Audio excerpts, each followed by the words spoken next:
Okay, good evening. We are going to call this regular board meeting together in session to order. It is April 30th, 2026, and Trustee Carrion will lead us for the Pledge of Allegiance. Please stand. Pledge allegiance to the flag of the United States of America and to the republic for which it stands, one nation, under God, indivisible, with liberty and justice for all.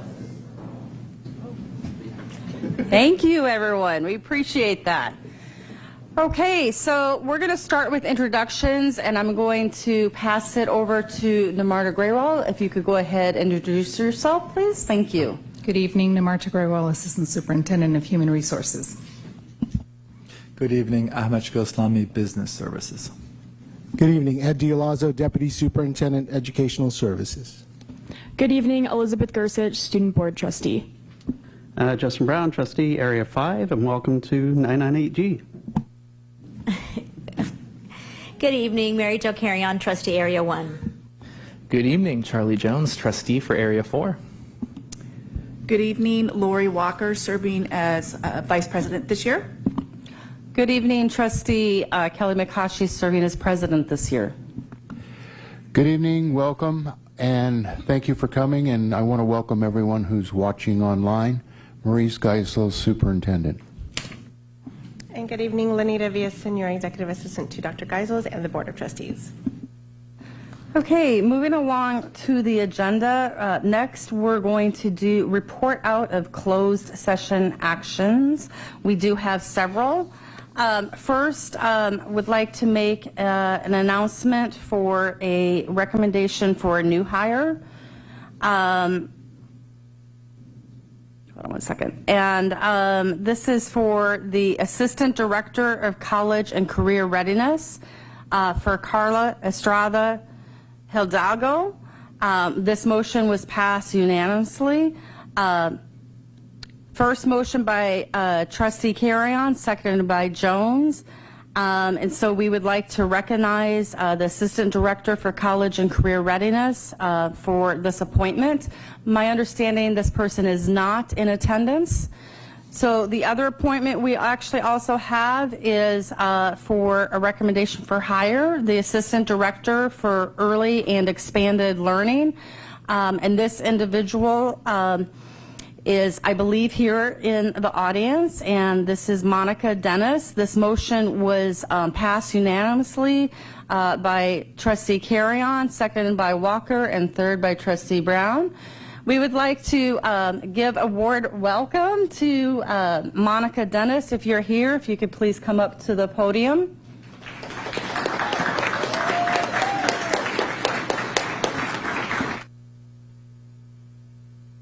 Thank you so much. I just want to express my gratitude for this opportunity to be in the role of Assistant Director of Early and Expanded Learning. I look forward to upholding the mission and vision of this school district and providing high quality and innovative programs for students to thrive academically and holistically. Thank you. Great, thank you so much. Big round of applause. Welcome back. Okay, moving back on additional closed session items going to be legal matters. Section A for special education cases. On closed session item 2A1A, the board voted 5-0 with the motion made by Trustee Walker and seconded by Trustee Brown to approve a compromise and release agreement for internal case number SED 111-2526 for the amount not to exceed $28,960. In addition, on closed session item 2A1B, the board voted 5-0 with the motion made by Trustee Carrion and seconded by Trustee Walker to approve a compromise and release agreement for internal case number SED 112-2526 for the amount not to exceed $70,000. So that is it for closed session items, and we did not have any open session actions on closed session items. So the next thing we're going to be doing is the agenda and the board Q&A. So I'm looking for, under Agenda A, approval of the agenda. So moved.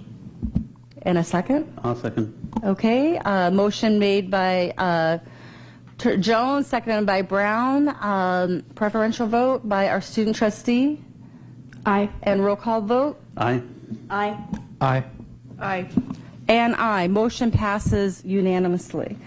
So next, we have the board Q&A and meeting follow-up. And so this is a new area to the agenda that's actually unique to Pleasanton. Other school districts may not necessarily have this. This is a practice that was put in place about a year ago, in which trustees as well as our student board rep can ask questions to staff in advance on anything on the agenda. And so when you see that little paper clip, that does see that there was a question that is available to the public to peruse to see what that question was. And then in addition, we have recognitions and spotlights. So first, and not without further ado, we do have a presentation by our Pleasanton Virtual Academy, also known as PVA. So Director Heather Pereira and her staff will come up for your presentation. Thank you.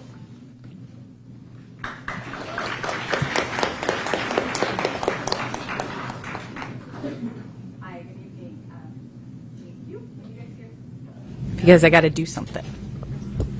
Now we can hear. Okay, good evening, everybody. Thank you for coming.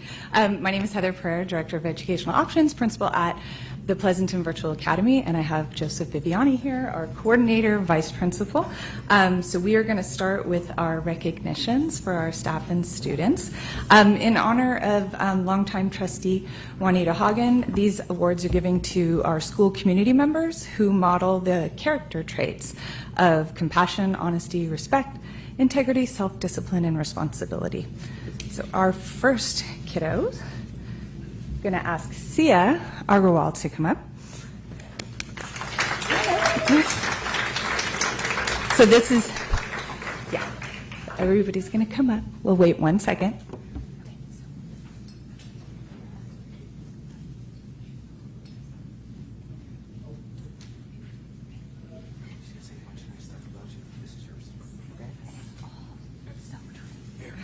And then you're going to help me talk later. All right. Thanks, everyone. So Sia is a third grader who truly embodies Pleasanton the Pleasanton School's character values of self-discipline and responsibility. Sia consistently goes above and beyond in everything she does. She completes all of her work with care, seeks out additional learning opportunities, and produces high-quality work every time. During Zoom discussions, she contributes respectful, thoughtful, and often mind-blowing insights that enrich learning for everyone. We are incredibly proud of her dedication, curiosity, and for being an all-around outstanding student. So this is Sia Agarwal.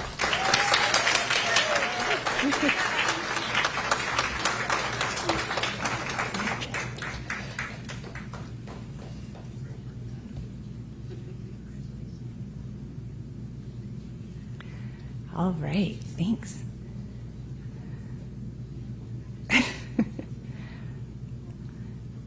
Perfect, thank you. Next, we have Anasandra Mendoza Leonardo. Anasandra is a student who truly shows integrity in both her academic work and her interactions with others. She consistently demonstrates honesty and takes responsibility for her actions. Anasandra treats others with fairness and respect and leads by example, showing strong character and thoughtful decision-making in everything she does. We are proud to recognize her as a student who truly represents the value of integrity. Anasandra.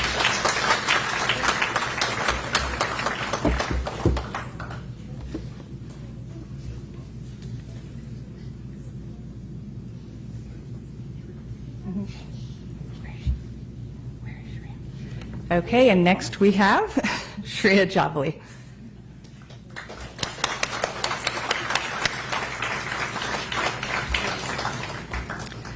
We're recognizing Shreya for self-discipline and compassion. Shreya is working to study and pursue a career in the medical field.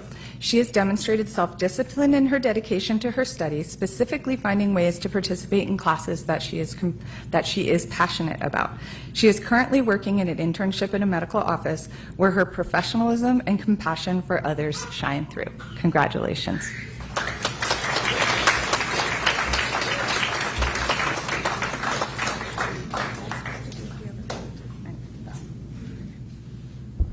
Okay, and now we'll recognize our staff members at PVA. First up is Carlotta Lung.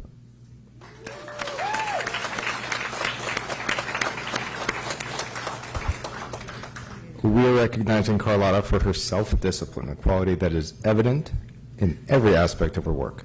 She's highly detail-oriented and maintains a sharp focus that consistently translates into strong outcomes for her students. Carlotta shows up to her daily Zooms with unwavering commitment in her special elementary Zoom room, which is packed with awesome, fun things. She's incredibly dependable and a very supportive colleague. Her consistency sets a high example. Her students mirror the self-discipline she models and explicitly teaches. In addition to her professionalism, she brings kindness and genuine support to those around her, creating a positive and productive environment. Carlotta's brilliance, paired with her steady dedication, make her a truly deserving recipient of this recognition.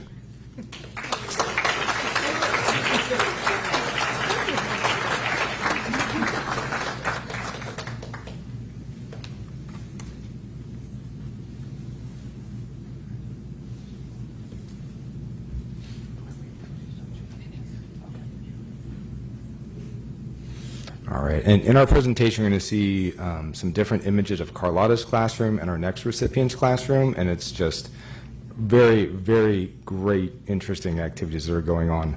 Next up, we're going to recognize Bo Yun Yang.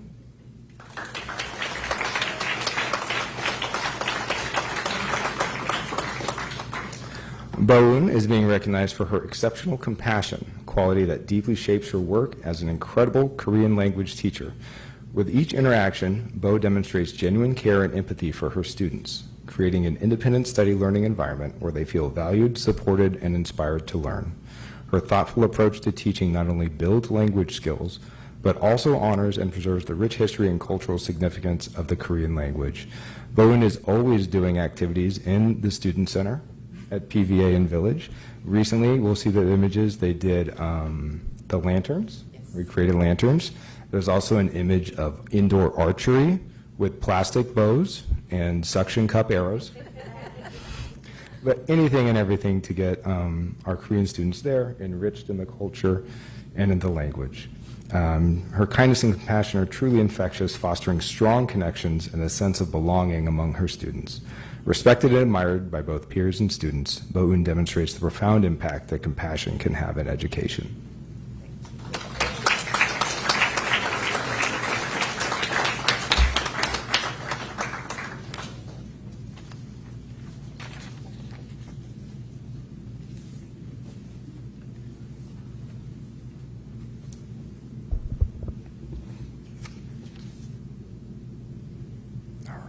And our last staff member to recognize is Tara Sheehan.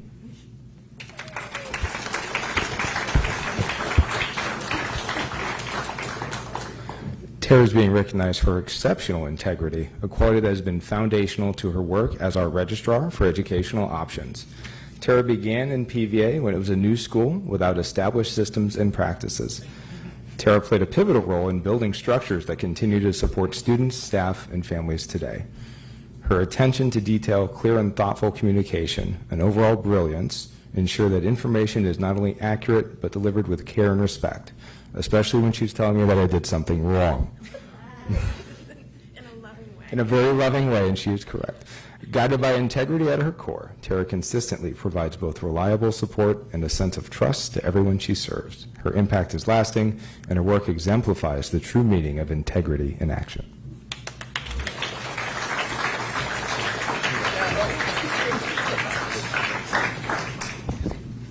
So, Director Pereira, let's briefly or quickly take pictures, or do you want to do your presentation? No, go, do Okay, so recipients, if you could line up in front of the board, and then after we take pictures, we will sit back down to our seats for the presentation.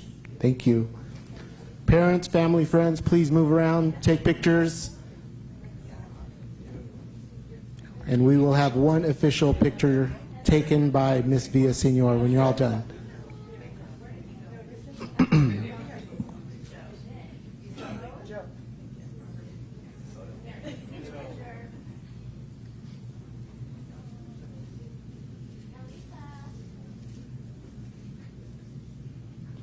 All right. One official picture from Miss Villasenor, and then you can take your seats.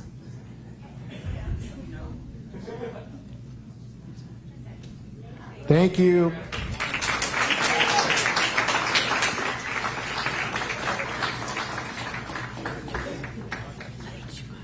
You're welcome. All right, let's talk about some school highlights. I have the thing. I knew this. Okay. So we'll start with a little bit of data. Pleasanton Virtual Academy is a new school. As some of you know, we started out as a program, and then a couple of years ago we became a separate school. And so our dashboard is coming into focus, as we like to say. It's not quite where it should be, but we're getting there.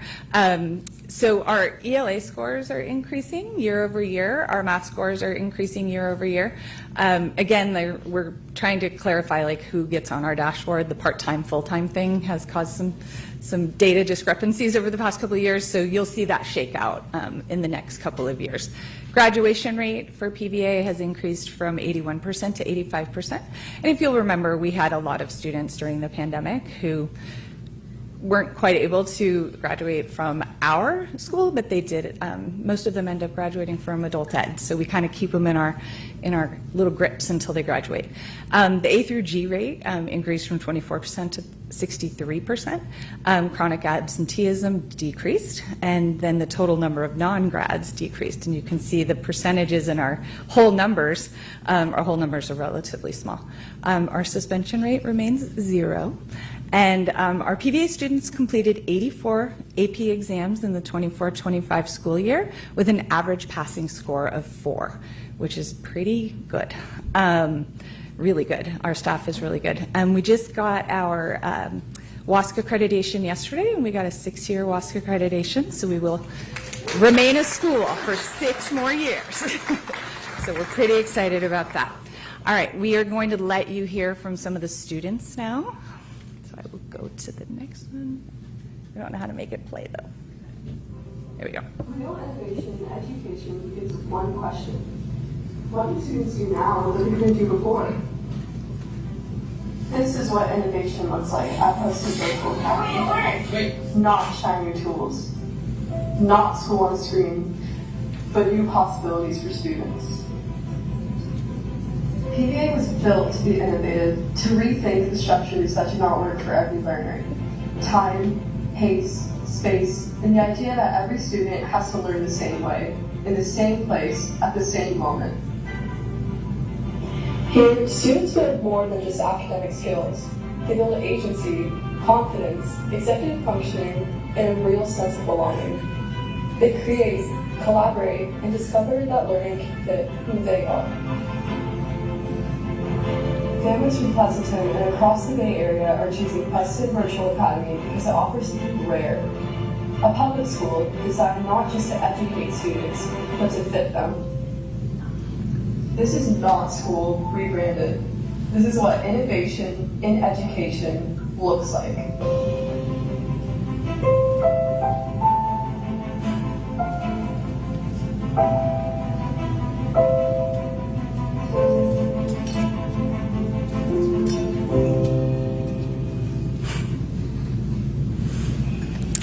Thank you. All right, and then I have Anna Sandra and Lisa who are going to talk about the next few slides.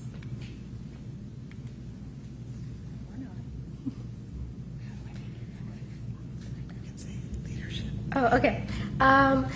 Our school has a wonderful group of students in leadership who help plan multiple events, and some of these events consist of our spring fling and Halloween party, which is honestly a great way for students in all grades to come together and really engage with one another. I think something you'll notice when it comes to a new style of innovative learning, that at the heart of it is the human connection. And throughout this presentation, you'll definitely see that with all of the activities that are a part of PVA. We have that flexibility, so you might see us downtown at Town Center Books for author visits, or we walk to the library. We even did the Audubon Great Backyard Bird Count. Yes, we acted. We went and counted birds downtown, and when you do that, you have to go to the Meadowlark Dairy. So, yes. More of our student life is Friday Fun, and this is an opportunity for students to come in person for art lessons. We have visits from companies that bring animals in. We have 3D animation with an expert, and we have kickball tournaments with barbecue, of course. So that's always an added bonus for that. And then our Scripps National Spelling Bee, a huge congratulations to Aprame and Owen for being one of the only ones in the district and placing 18th in the region. Our school also offers multiple clubs. For example, our Girls Who Code Club is great for empowering young women to become future leaders of tomorrow. And I'm very excited to be taking over as president, and a huge, huge congratulations to Nora, who will be attending middle college. We're so proud of her. Thank you.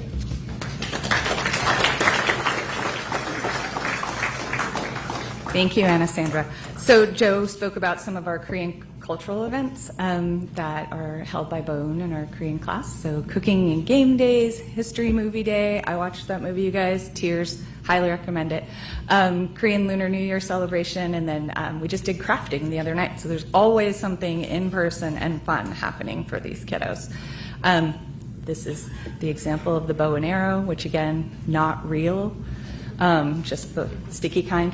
And then we have all kinds of classes at PVA. So these are just some of the student samples from our art classes. We offer art history, and digital photography. And these are student created pieces of work. So this is all done through, again, the independent study model. But they create real things, bring them in, drop them off. Sometimes they come in and they get help. So you'll see that they are doing great stuff. Great. Then we're going to talk a little bit about elementary, and I have Sia coming to help me with that.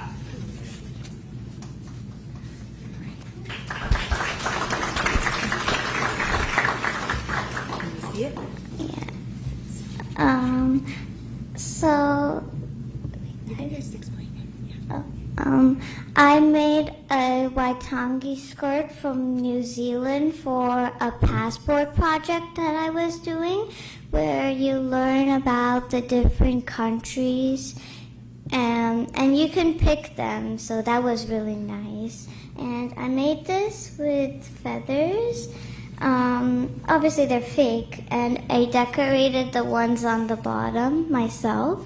And then the blue thing on the top is the belt that I made. The design's not traditional. I made it myself. But yeah, it looks really pretty. Excellent. I'm going to talk about the field trips. You want me to do that? Can you please? Yeah, of course. Okay.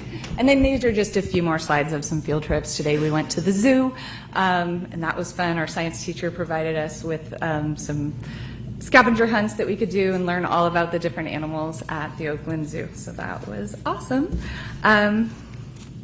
And then Joe's going to talk about our elite athletes. Yes. So following Heather Pereira's diligence, we're NC2A eligible. All of our courses are. And PVA supports elite athletes in this town, as well as our athletes that are competing at the comprehensives. A number of our athletes participate in the Olympics.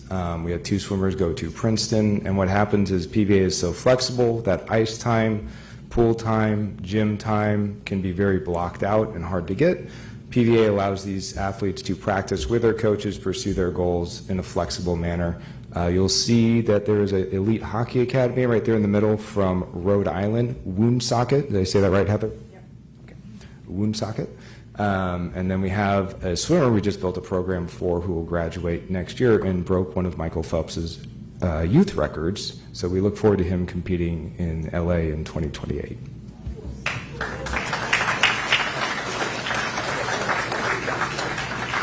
And here you'll see our hockey kids at the rink in Dublin getting their education in PVA going right there. Lisa drives over to the hockey rink, captures them, and makes sure that we are making progress there. Nathan Parrish is going to talk briefly about his AP capstone presentations. Hello, good evening. Last year was the inaugural kickoff of the AP capstone program with AP seminar, and now we're finishing this year with the second year of that program, which is AP research. Just today we finished up our AP presentations with students having to submit their papers by 9 p.m. tonight if they're in the audience. But we had a wide range of topics and themes this year. It's an interdisciplinary course where students are encouraged to seek out their own topics of exploration and design their own research, and something that I'm very proud of. And we have 10 students graduating this year with that AP capstone diploma, and another 6 next year. Looking forward to it. Thank you.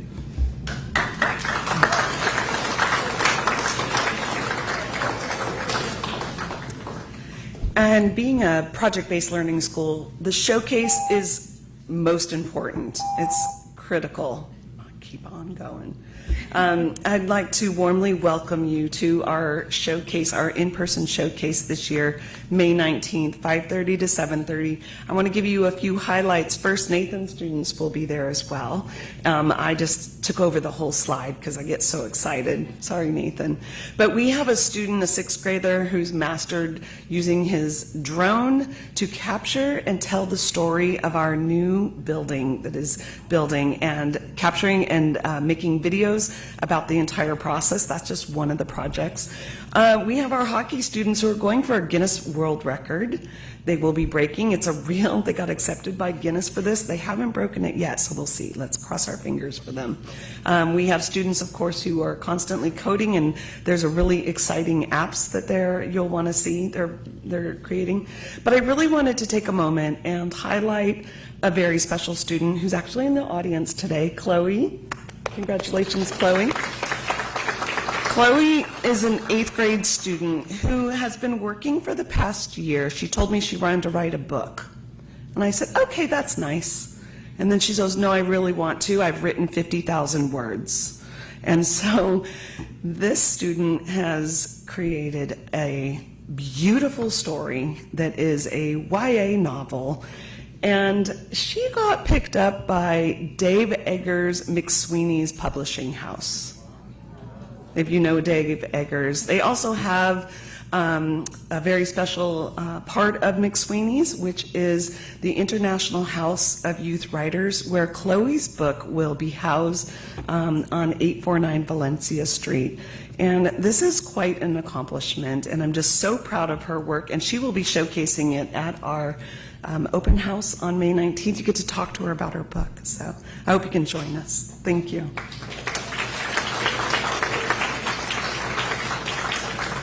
Okay, we're about to wrap up. It didn't take as long as Amador. But I have one special visitor here who is a previous PVA student who would like to give you an update. Good evening, board members. My name is Shruti Pradeep, and I'm a former student representative at Pleasanton Virtual Academy. And now I'm a future Bruin attending UCLA, where I'll be studying education and social transformation. When I first heard that I got in, the first place I wanted to announce this news was PVA. PVA was the reason I was able to receive an education and graduate high school despite my health issues. In a traditional school, I would not have been able to have the accommodations necessary to succeed.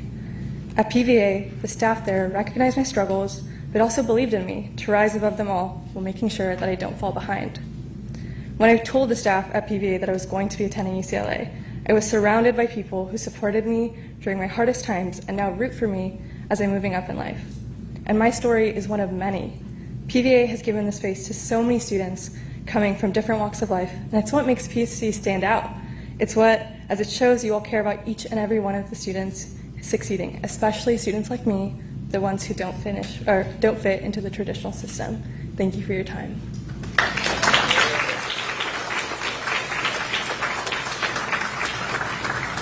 And with that, just thank you. Thank you all.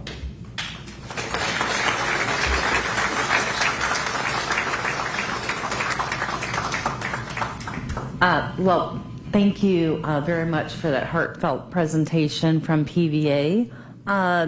So we do have another recognition, and this is another celebration for the district.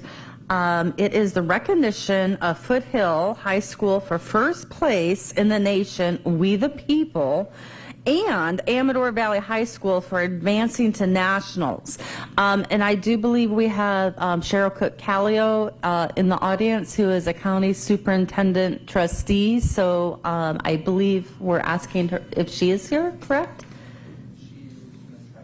Okay, she may not be here, but we want to recognize her influential support for this organization. So who am I passing this off to? Okay, thank you, Ed Dialazo. Thank you, President Makashi. This is an exciting recognition. Thank you, Ms. Pereira, for the presentation for PVA and students and staff. That was amazing as well. Very near and dear to me, PVA. Thank you. So I'm going to read what I wrote to the weekly. It is with immense pride and admiration that we acknowledge and celebrate the truly outstanding accomplishments of the Foothill High School and Amador Valley High School We the People teams. The dedication and effort put forth by our students to prepare and compete in this prestigious and demanding academic event is absolutely amazing. We are thrilled and excited to congratulate the students, their supportive families, and the dedicated Foothill and Amador teachers and administrators who have consistently championed and supported their goals and aspirations. Amador Valley High School, congratulations for making it to the finals.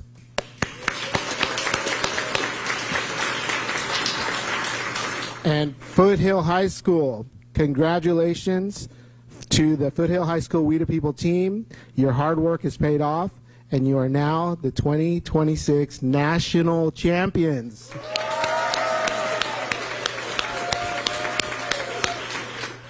So, Mr. Bull, Mr. Norrington, if you can come up and introduce the We the People teachers, please, that support this amazing group of students, please do so. Thank you.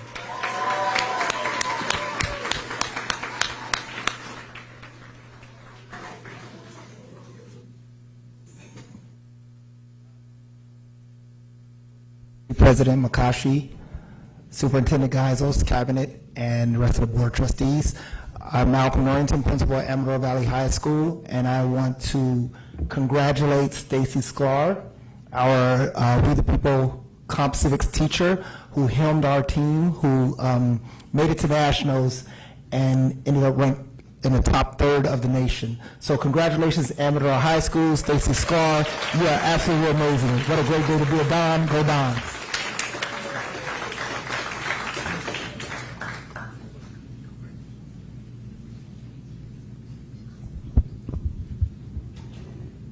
Good evening, everybody. I already did the introductions, but I'm Sebastian Bull, Principal for Foothill High School. Nice to see you all.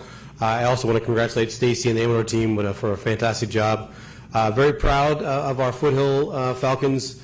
I've been working with the program on and off for 25 plus years, so to see our School of Foothill make it to the national championship round is remarkable. So I'm so proud of our teachers and our students for working so hard, how many hours they put in. It is remarkable. So I have too many words, but I won't share them here. But let me introduce and celebrate Graham McBride, who's here in the audience. Come up, Mr. McBride.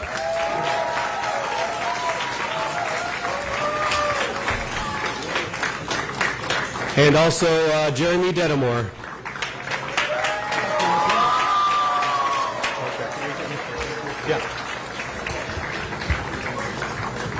Yeah. Do you want the students now, Mr. Dialazo? Is that the plan? Yes, sir. Please. Okay. So if we get the Amador, go to Amador students first. Is that how we're doing this? Yes? Okay. All right. Okay. Are you Come on, Amador.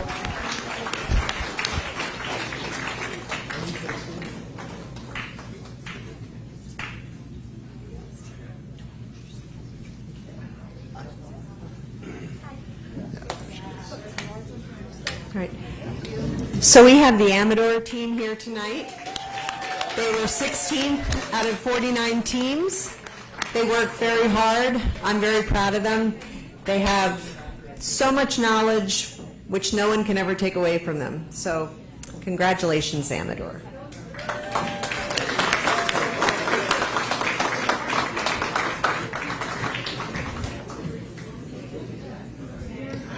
All right, same thing, parents, friends, please take pictures.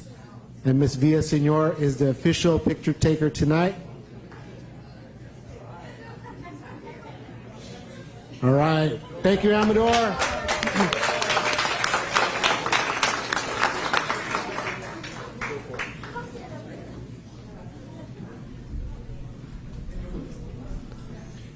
Hi.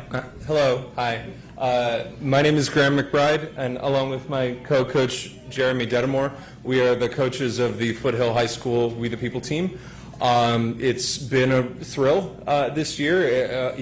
This program has been our heart and soul for a long time, and to have a group of such dedicated young people who, not only got the chance to go to DC, but to bring home the national championship is very, very exciting for us. So,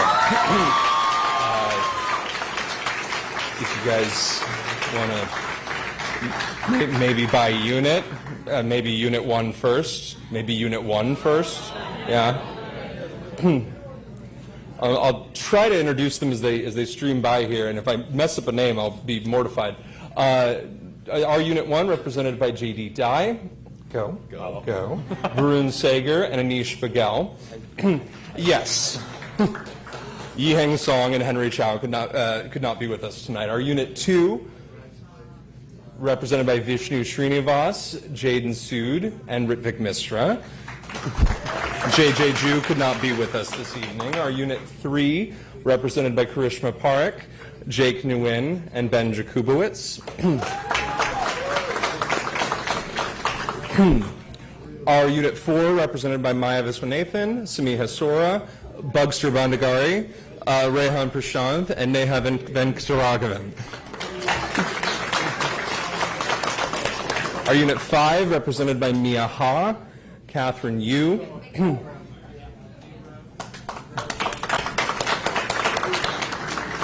and our unit 6, represented by Varsha Tamvada, Nandita Arun, Isabella Wairo, and Nikki Mustafavi.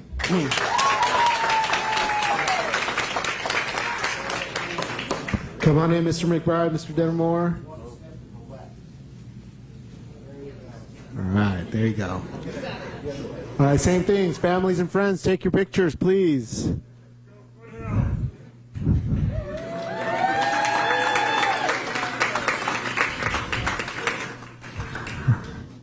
All right, Ms. Villasenor, one more picture, official picture, please.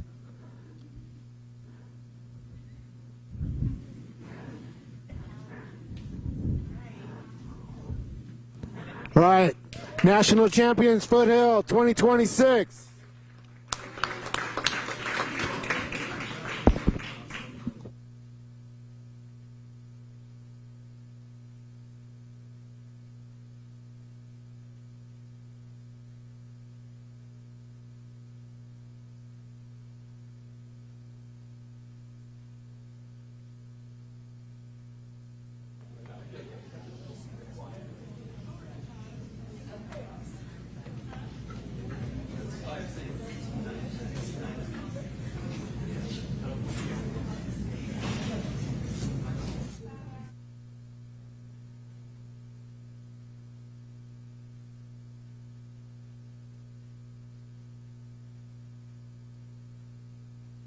Okay, well, that was a fun part of our agenda in regards to the spotlights and recognitions.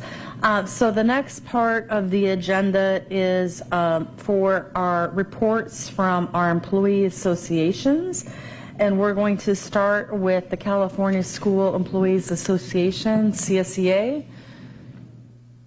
We have, yes, all right, we have our amazing president coming on up. Thank you. Ryan Kelly. I always want to say Kelly Ryan, but Ryan Kelly. Thank you. Kelly. Thank you. Thank you very much. Good evening, board members and cabinet. My name is Ryan Kelly, and I am the CSEA president. I want to continue the positive messaging we've been building, but I also need to address the elephant in the room. It concerns me that APT has still not come back to the negotiating table. Their next scheduled session isn't until mid-May, after the second round of layoff notices go out. Classified staff who were not protected through the savings the MOU generated or additional funding through grants and the LCAP remain at risk because of the layoff notices have not been rescinded. Once again, classified employees are facing the very real possibility of losing their livelihoods. APT continues to repeat the statement, Pleasanton students deserve the best. I agree with this wholeheartedly, but words are not enough. Actions speak volumes. And as a shared commitment from all parties in negotiation, even if the remaining classified positions were eliminated, it still would not meet the district's requirement of $11 million in reductions. CSEA has stepped forward. We made difficult decisions and contributed meaningful solutions to help the district reach this goal. Now we are asking APT to do the same. Work with us. Help make the vision that Pleasanton students deserve the best become a reality, not just a statement. Giving students the best includes the entire system, not just teachers, but also office personnel, clean campuses, healthy meals, intervention support, and the multitude of ways CSEA indirectly or directly supports our students. APT, CSEA is calling on you to make the difficult decisions and contribute meaningful solutions. Thank you. Okay, thank you. Okay, so next we have Association of Pleasanton for Teachers, APT. Erin? Yes, thank you. What's your official title? Vice President. Vice President, thank you. Yeah.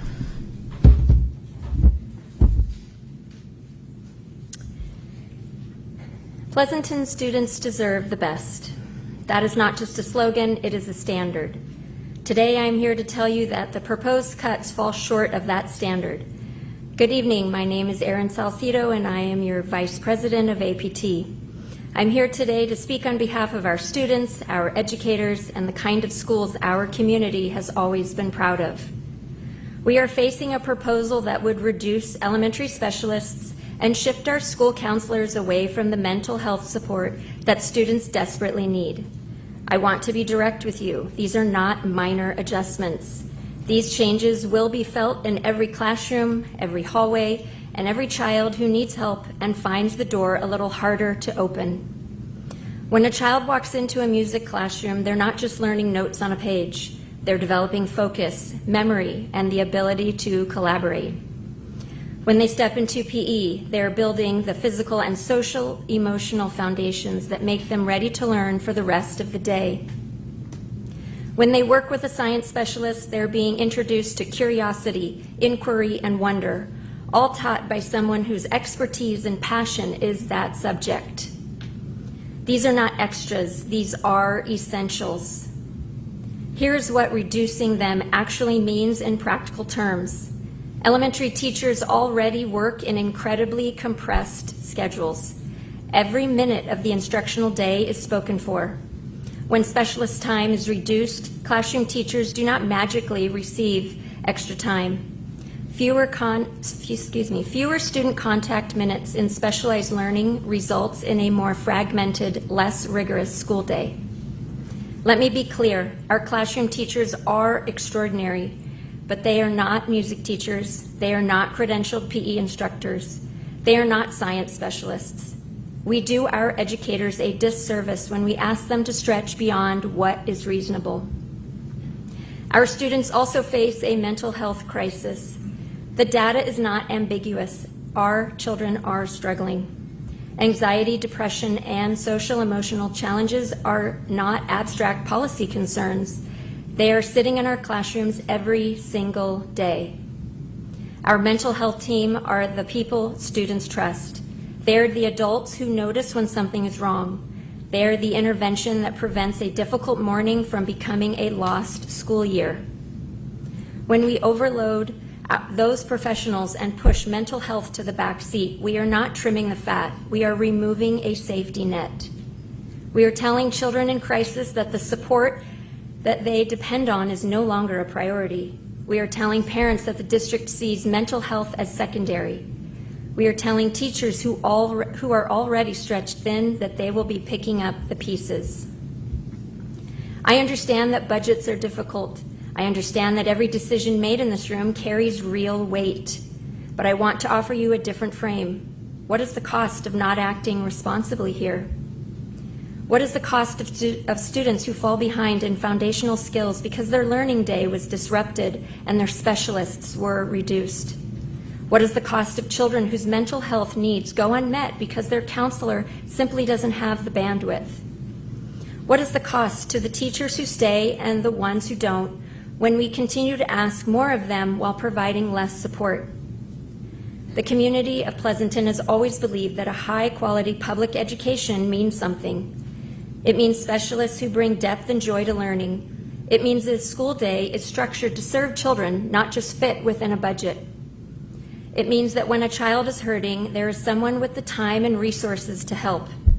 APT stands firmly opposed to the reduction of our elementary specialists and mental health care team. We call on this board to find a path forward that protects the people and programs that make our schools what they are. Because at the end of the day, it really does come down to this: Pleasanton students deserve the best. Thank you.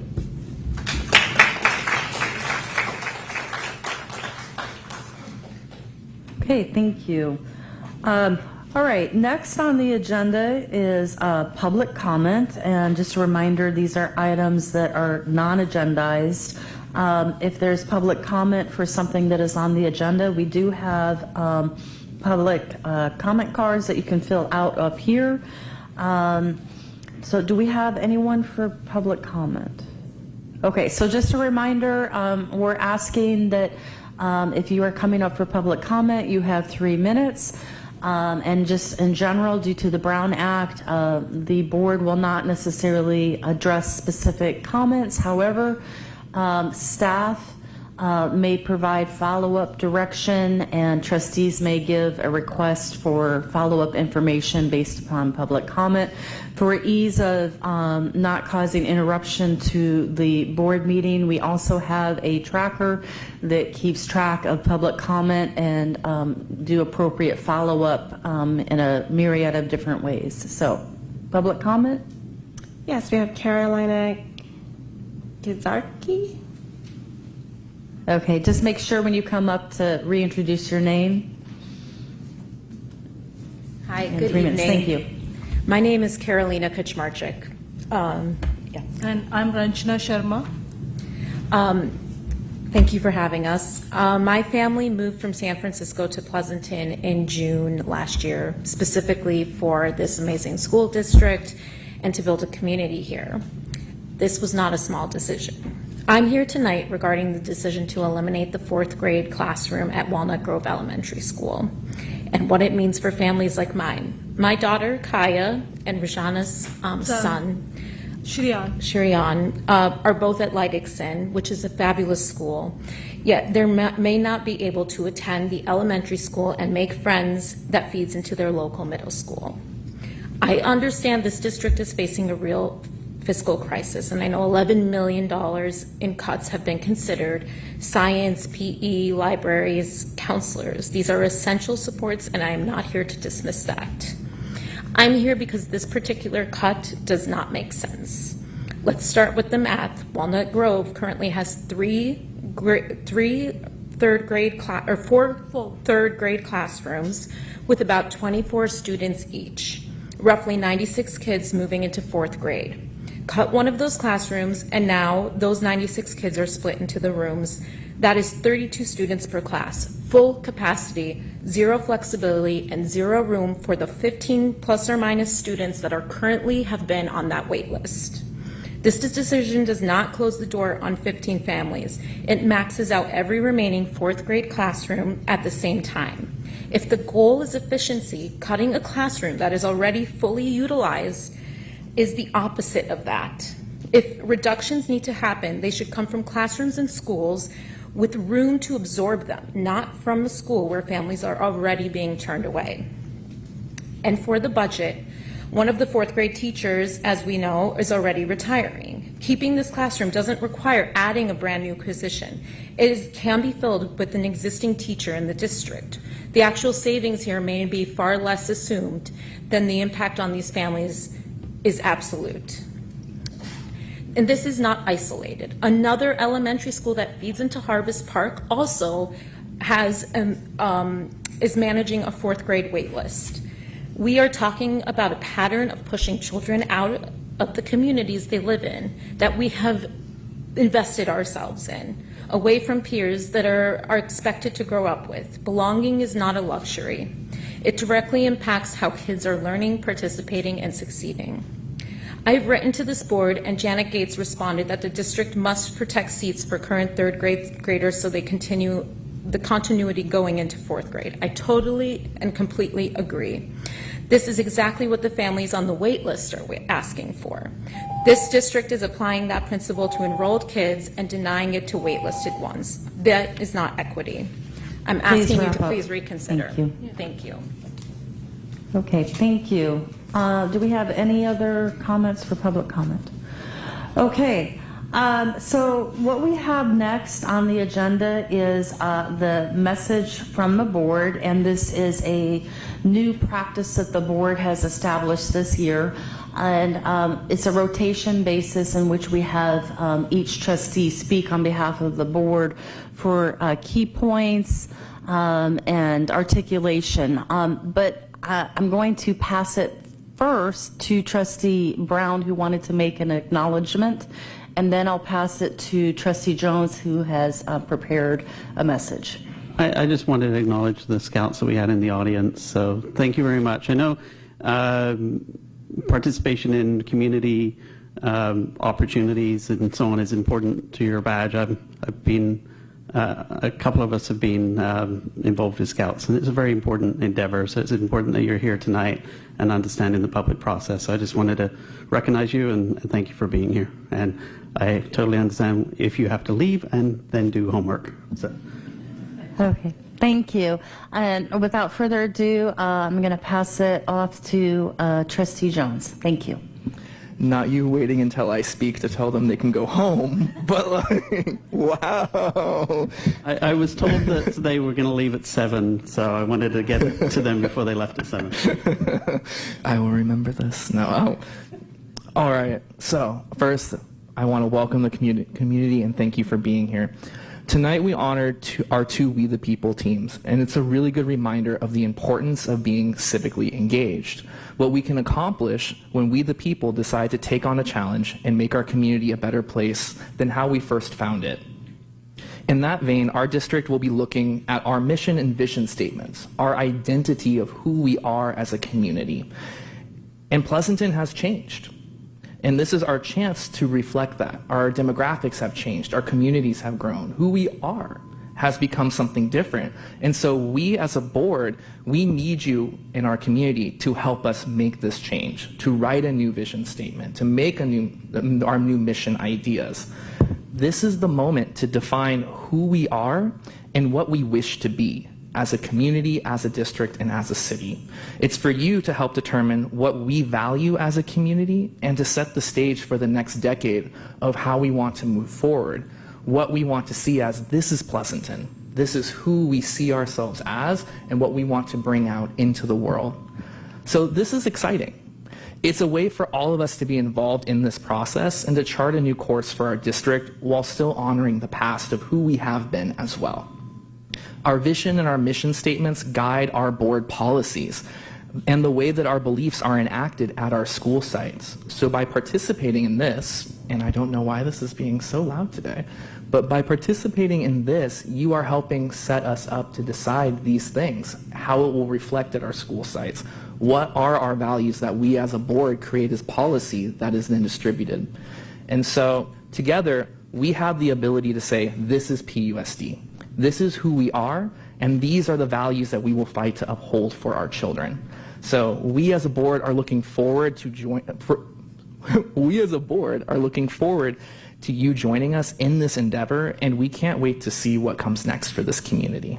Thank you. Great, thank you very much. Next, we have the superintendent's report. Thank you, President McCaughey, and I was going to acknowledge the scouts here also. Thank you very much. I see you're taking diligent notes, and if you want to share those with any of us, we'd love to see what your observations are. And thank you for the, if you raise the scout leaders, the parents, the adults, there they are. Big hand for them for leading the way. I was a scout. My mom was a den mother. So it's very near and dear to me. So also I wanted to tell the trustees as part of my report, you know, we had one public comment, and that started the ball rolling on Ahmad and I and Mehdi meeting with Scout Council leaders of Livermore and Pleasanton and Fremont. We're really working with them on the facility use fees. So more information to follow in the middle of that. So thank you. The second thing I do want to talk a little bit about Pleasanton Virtual Academy. The spotlight tonight was just phenomenal. Isn't it amazing that we're getting Olympic athletes and people that would otherwise have no access to a traditional school really excel? The other thing about PVA is, you know, they've had to be on the defense. The WASC accreditation is phenomenal, and the fact that they get checked by their AP, is it as rigorous, is it engaging? They have not only squashed but impressed perceptions of their program. And this Educational Options PVA is a place where our sandbox is to really do innovative things, to break down a factory approach to education and to do great things. And I particularly want to acknowledge Heather Pereira and Joe for their just outstanding leadership. And Ed, thank you for driving them. I want to welcome our new staff members. I want to give staff recognition. Last week was the PTA Council's Excellent in Education Awards. They make a difference, and the SELPA Make a Difference Awards. These recommendations or recognitions reflect the professionalism, care, and daily impact our staff have on students and families across PUSD. We talked about we the people. What can I say? I think I speak for everyone with how proud they are and how smart they are and hardworking, and they're just delightful. Student achievement, this is fresh off the press. This is Falcon Night for sure. Learned this afternoon that the Foothill High School students were just named the national winners of the Lockheed Martin Mission to Mars Challenge. Go Falcons. They competed against more than 100 teams from across the country, and their work reflects the innovation of our students and the outstanding support of their teacher, Gary Johnson. Great human being. As a part of their award, they've been invited to attend Space Camp this summer with all costs covered, which is a pretty incredible opportunity. Gary Johnson is just like the teachers, all of our teachers that won the We the People, just over-the-top, phenomenal educator. PPIE run, we were all there. Thank you, Marshall Brown. You did really great work on Case and Bernal. It was another strong example of communities showing up for students. 1,700 participants, 200 volunteers. The take-in, $85,000 to support programs benefiting students across PUSD. That level of partnership and generosity continues to make a real difference in our schools. So yesterday, we launched the Raise the Base advocacy campaign, and for you out there, I want to thank our families and in here, PTA Council and school communities for their support of yesterday's Raise the Base Action Day. You know, this is about You've heard us talk about this a lot. We're, for a myriad of reasons, we're at the lowest decile, the lowest 10% of school in the state. Thank you. Have a wonderful night. Last in the county, and this is a real movement, and it's gained tremendous traction, and your community vote matters. If anyone has not yet had a chance to sign the petition or reach out to the legislature, there's still time to do so.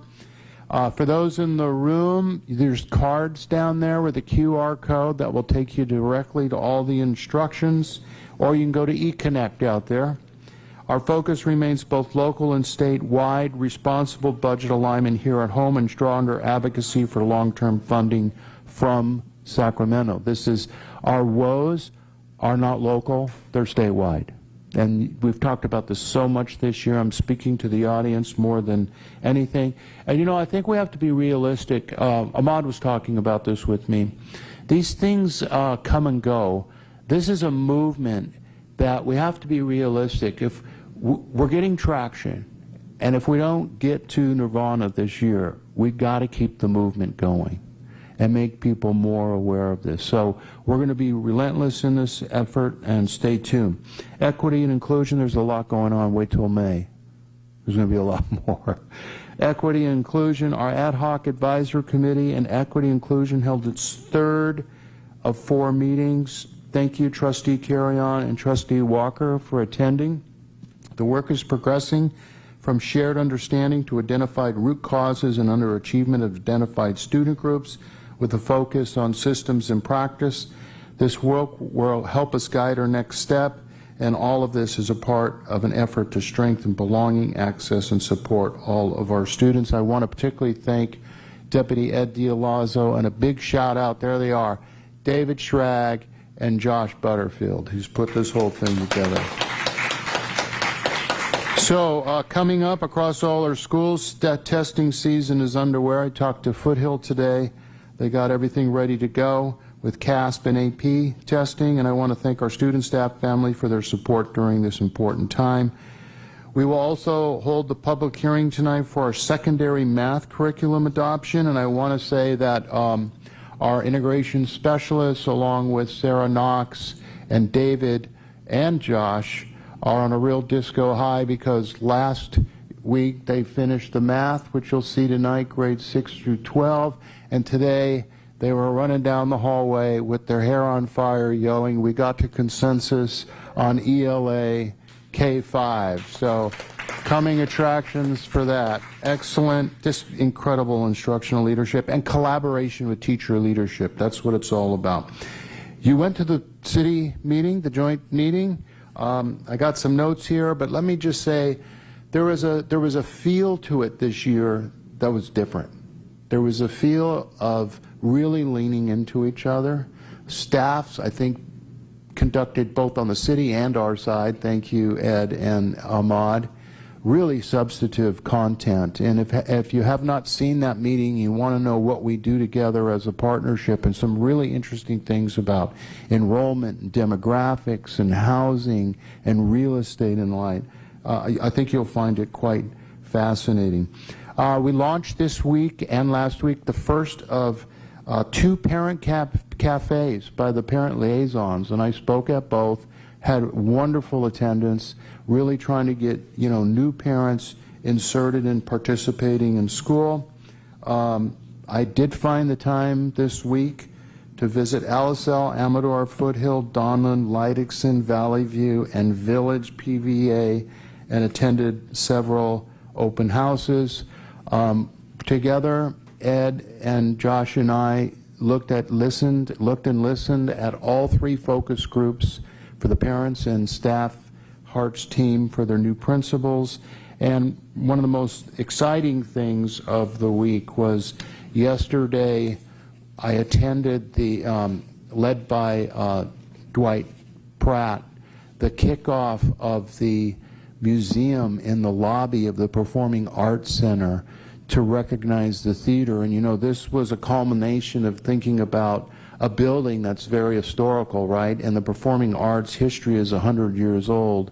We couldn't keep it for all the reasons and we're building an incredible new complex. So what could we do to honor and remember the performing arts of the past? So it was a great flare of ideas, and I'm looking forward to continuing in participating in that committee. We'll probably collaborate with the Downtown History Museum and then also the Arts Commission and some other people too. So, and there's much more, but that's it. Okay, thank you, Dr. Geisels. So the next agenda item is the consent agenda, and before I seek for approval, there is one public comment on item A1, which is approval of board meeting minutes. So if we could have that person come. So, Bill Foley.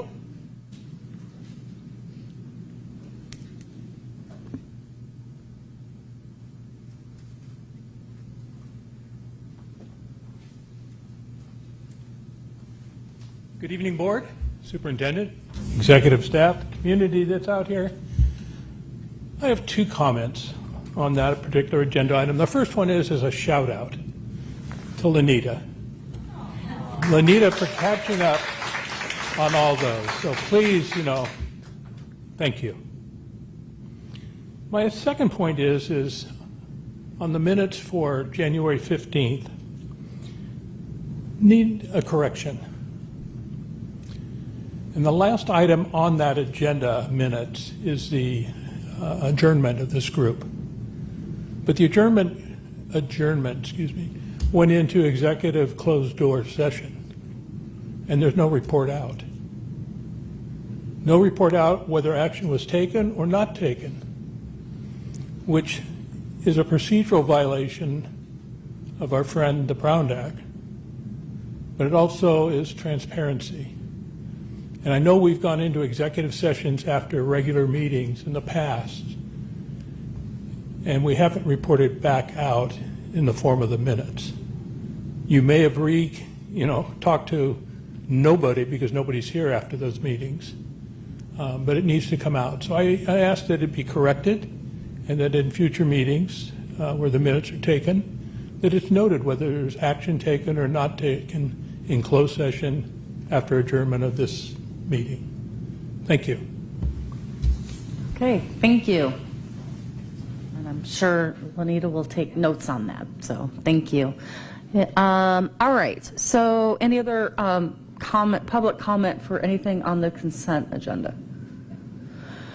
Okay, so just to recap, the consent agenda has various items that tend to be routine in nature, and you'll see that they are organized by various categories. For example, A refers to anything under the superintendent's office and such forth. Do we have anything that would like to be pulled for discussion? If not, I'm looking for a motion and a second for the consent agenda. So moved. I'll second.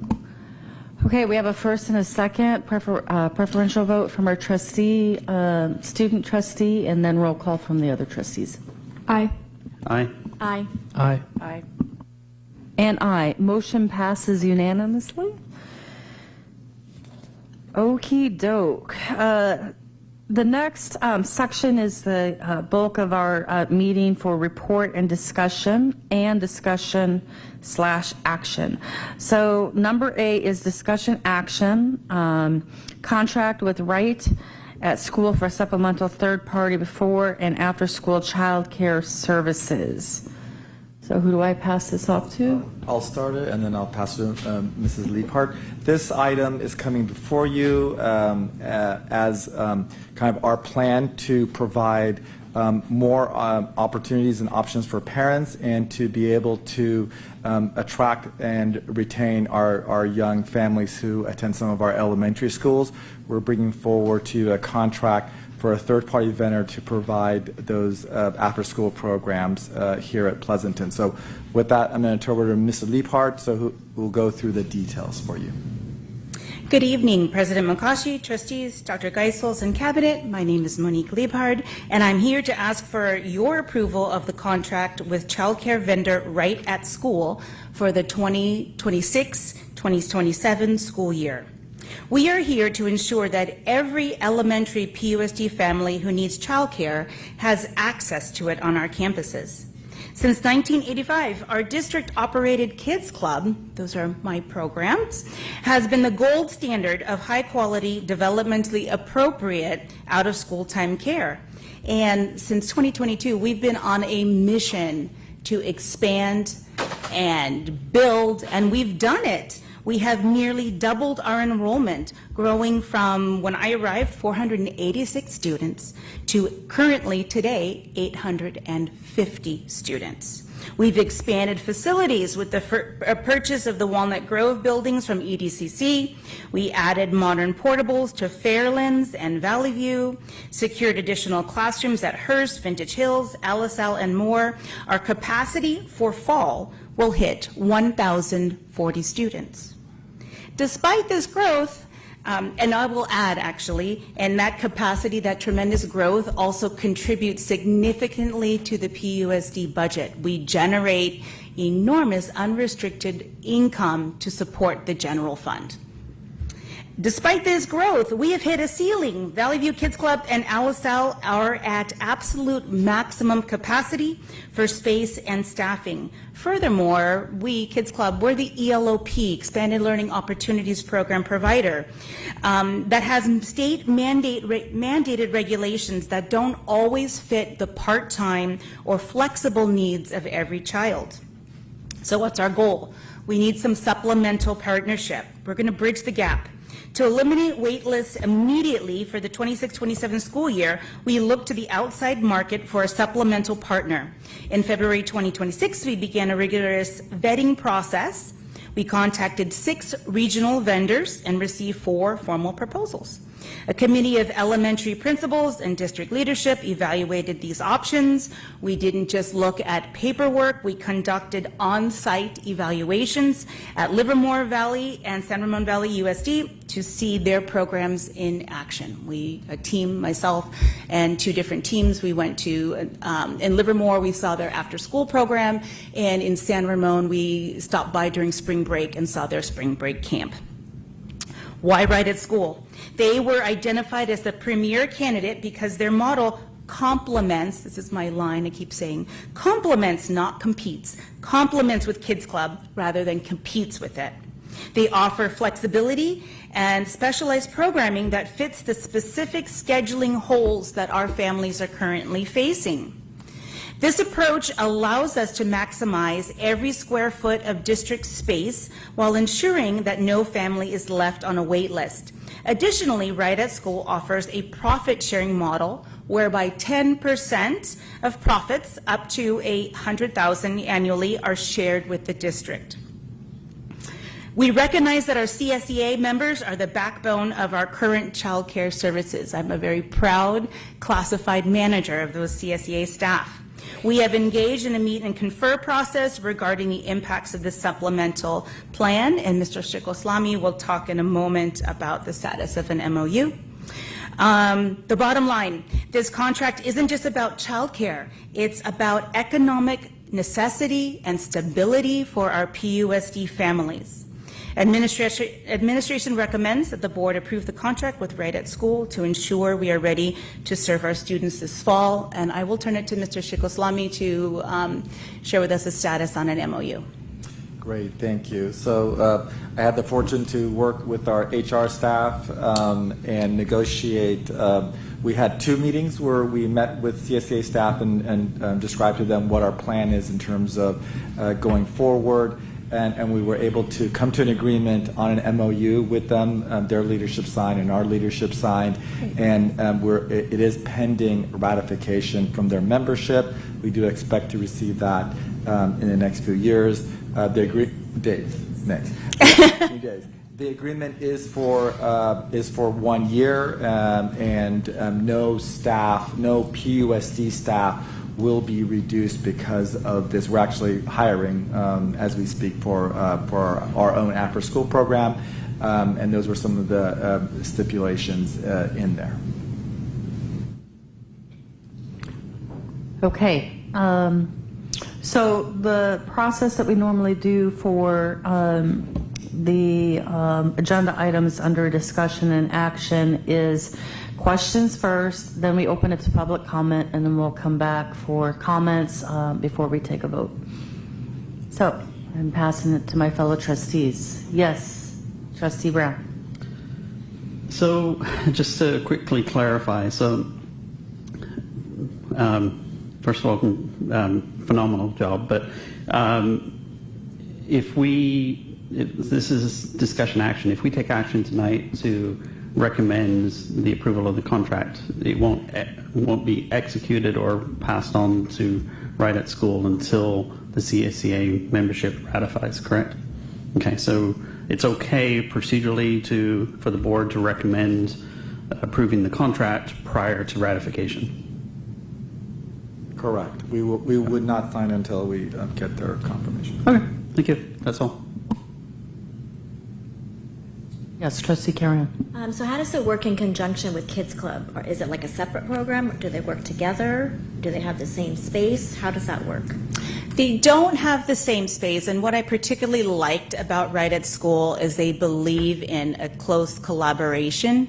Collaboration with the existing expanded learning program, collaboration with the school principal. I had the opportunity to meet a Livermore Unified principal, and she had only fantastic things to share about Right at School. They're partners. We don't share the same space. Kids Club, we have our own building. So on Alisal campus, we have our own standalone building, and we're also in room 20. Right at School, they're used to operations that are very highly portable. They're in mobile cabinets, and all they need is space in a library, space in an NPR. And that's how they operate nationwide. They're used to this kind of model of using shared spaces. So what we would need to work out is outside time space, using the yard and those kind of things. And we got to see when we were in Livermore, there were both Livermore and San Ramon actually, Right at School was on site with another site provider, and we saw in action how those shared relationships work. One last question is, if I'm a parent and I sign up my child for like Kids Club, if they don't get in, would they then go to this other program, or how would that work? They would have that option. Okay, other questions? Yes, Trustee Walker, Sorry. and then Jones. Really quick, is this just going to be offered at Valley View and Alisal, and with the thought that we're going to pilot it for a year and then it's going to expand out to all the other? It is only Alisal and Valley View that has the demand that we can't meet. Okay. Because we're at Alisal, we're tapped out of space. Actually, originally the portable that we just put at Fairlands, beautiful, come see it, was originally supposed to go to Alisal, but Alisal has another, they're on the precipice of construction. So that wasn't the time. And so we're maxed out there. Same thing at Valley View. We are tapped out on space. All of our other Kids Club sites, we've eliminated wait lists and can accommodate incoming students. So it is only to these two sites where we can't meet the need. Okay, thank you. I also wanted to clarify, this is a one-year agreement. We are going to work with our, the team is going to work on to seeing, is this a model that we can kind of take over or do ourselves? And so we'll revisit this issue next year, and we'll determine if that is a possibility. But that's part of the goal, is for the district to be able to continue expanding and providing services. Trustee Jones. I just have a couple of questions. I'm really excited about this. Number one is, so within this program, considering the sites that it is especially at, the student priority would still be Title I, low income and so forth first, correct? So Kids Club, we're the holder of ELOP. So our priority is serving our unduplicated population. The Right at School program, they will serve the students who end up on a wait list are the fee-pay students, because they don't have the same priority. So that is the population that Right at School will be able to immediately meet. They offer flexibility in their scheduling. They have things such as like a punch card, that a family can buy a punch card for 10 afternoons of childcare. That's not a model under ELOP that we can offer. And so that is, those are the parents that will be able to immediately have services, should this be approved. And then what time before school would it be able to be opened by, and how late to after school would it be? Sure. It would follow exactly model what Kids Club offers. So if it would be during the school year, that's 7 to 6. If there is the demand for morning after morning program through Right at School, they would open at 7 and they would close at 6. So they would exactly model Kids Club operations in that way. Is this theoretically a model that could be used year-round, for example, during summer? Sure, yeah. All right, because I was thinking, because Kids Club doesn't run through summer fully. We are year-round. Year-round, but correct. Fully or just for the Title I? I was trying to No, remember. no. Year-round, and we open, it's Kids Club Summer Camp, and we are open to the community students as well. So students who aren't able to enroll in Kids Club during the school year, we have space for them and serve them in the summer. Okay. And under ELOP, the ELOP mandates is that students are provided with a 9-hour school day and 30 non-additional school days. That takes us through June 26th. So ELOP is not year-round. Yeah. For that gap for ELOP students who need the continuity of care, we do all kinds of cool stuff. We have scholarships and other things, but so that's how that works. All right, and then my last question is, with this expansion, like what would you say is the percentage of expansion for our students then to have access? So is it doubling in size in the sense, or like? No. Well, I'm just as an example. So I can give you the exact data. So right now at Valley View, there's the 13 TK and kinder students on the wait list. And there's 76 first through fifth grade students on the wait list. We serve 150 students. At LaSalle, there's 14 TKK and 42 first through fifth graders. Okay, perfect. So I was trying to remember what the numbers were for that. All right, those are my questions. Okay. I'm going to go back to Trustee Brown because I thought he had a question, then to Trustee Carrion, then to Trustee Walker. You're observant. I almost forgot I had an additional question. So just so I understand the model, though, right? Like you have your portable and you have a classroom. They would be operating in an NPR or the gym. Are they paying? They're not paying rental fees. It's just sort of covered under the contract or the MOU. Their model is a profit sharing model. Okay, all right. And do they have access to classrooms if they chose to? Sure, if this particular school site has classroom access available to them, absolutely. Okay, and they would always be operating within the same school premises as the students, or do they have a centralized model where a fee model student or family from another elementary school or whatever, like, is it a centralized model or is it on a per school basis? Are you asking that students at LaSalle, right at school is at LaSalle, if it's approved, correct, and LaSalle students are who's served? Correct. Correct. But if as an example, there was a waitlisted child at Hearst and the parents were willing to shuttle them over to LaSalle for the after-school care, sure, like, is that part of the model, or?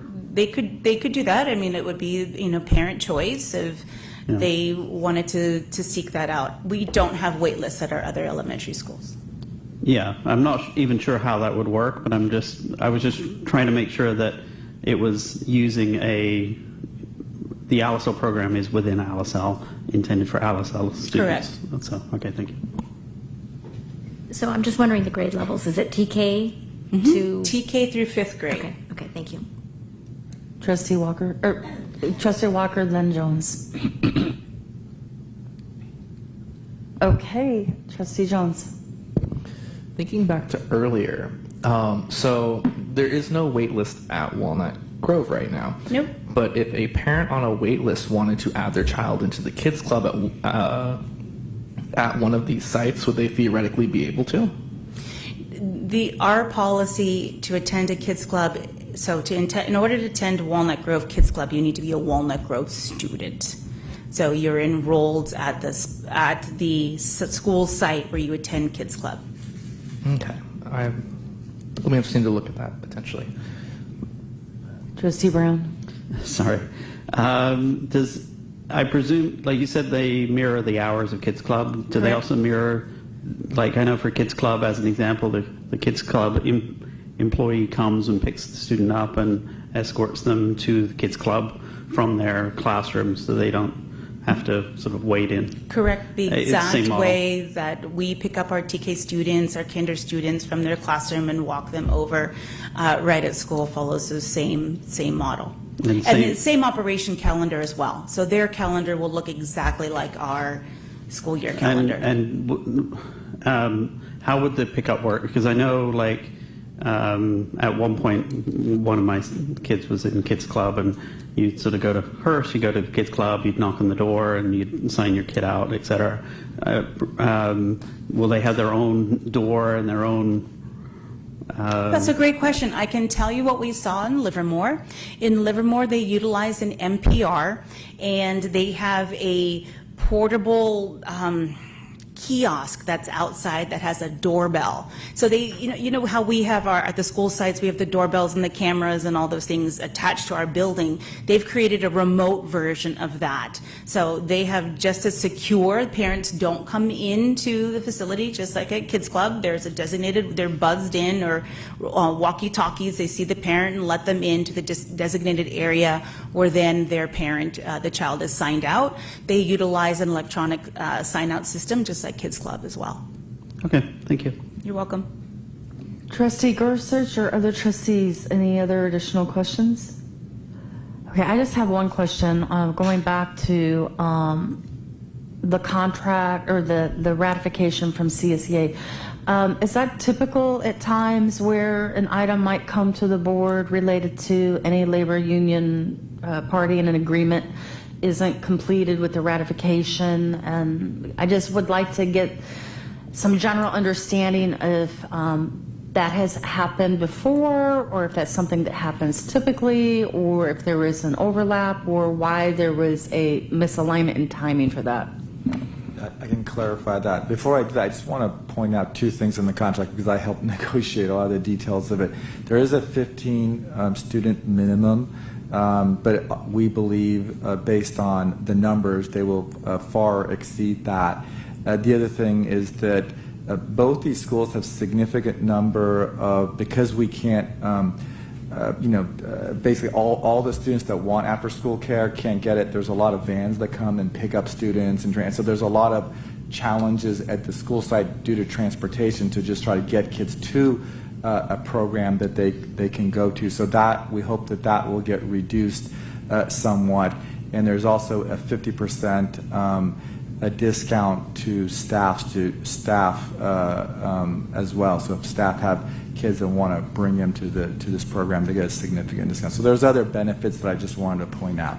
In terms of the MOU, we typically try to, obviously have MOUs negotiated and ratified before we bring them. And it was our intention that it would, get to that point, but there's a lot of logistical things that goes on behind the scenes through that process.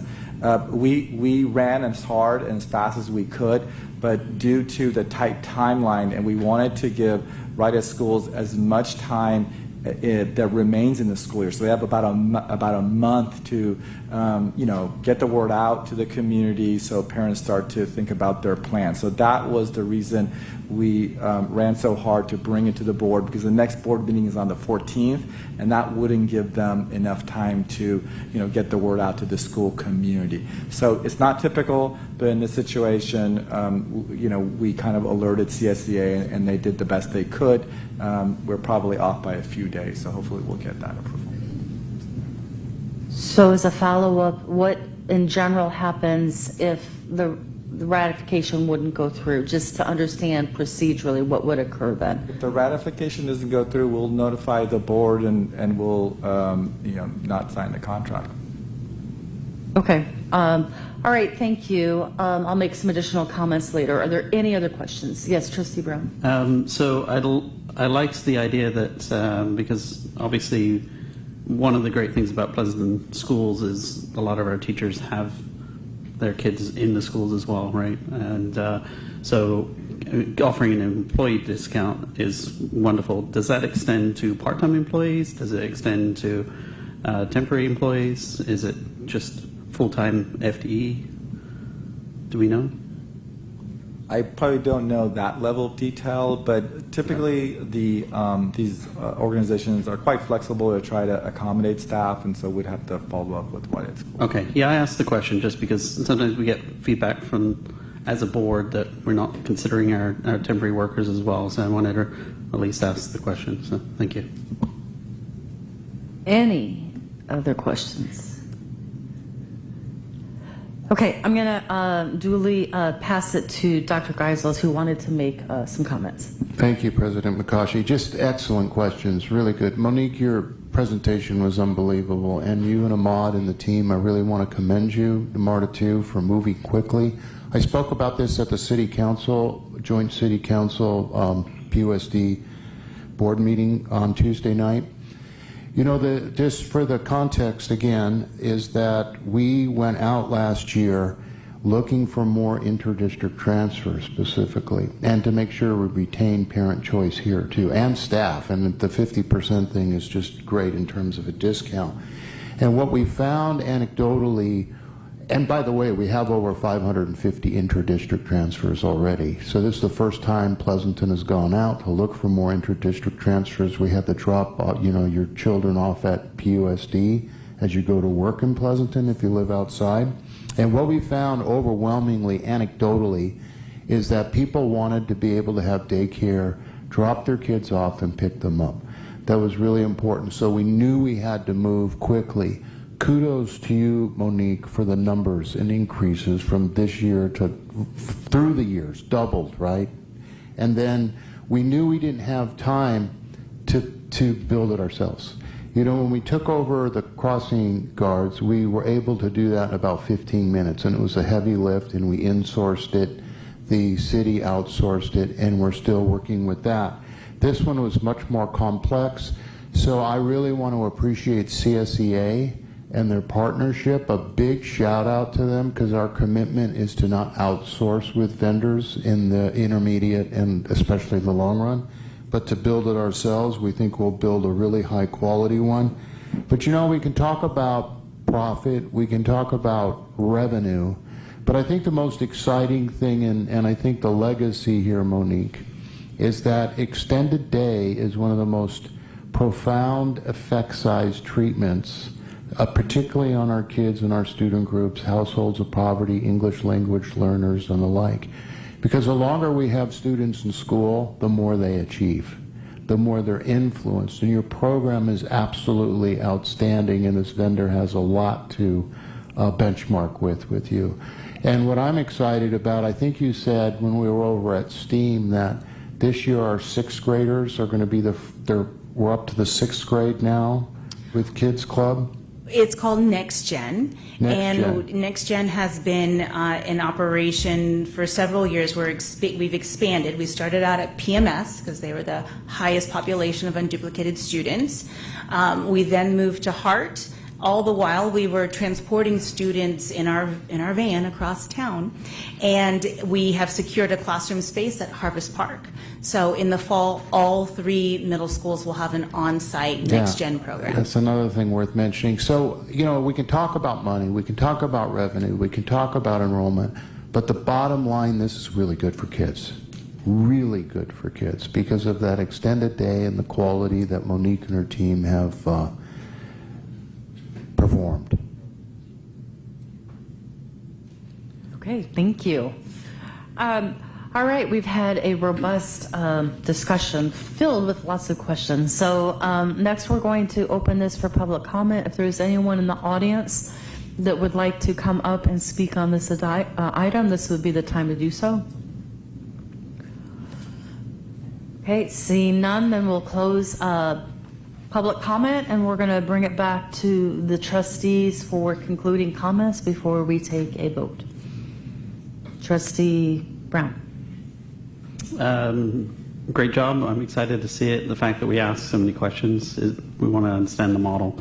But unlocking the potential for Kids Club to address the demand and to enable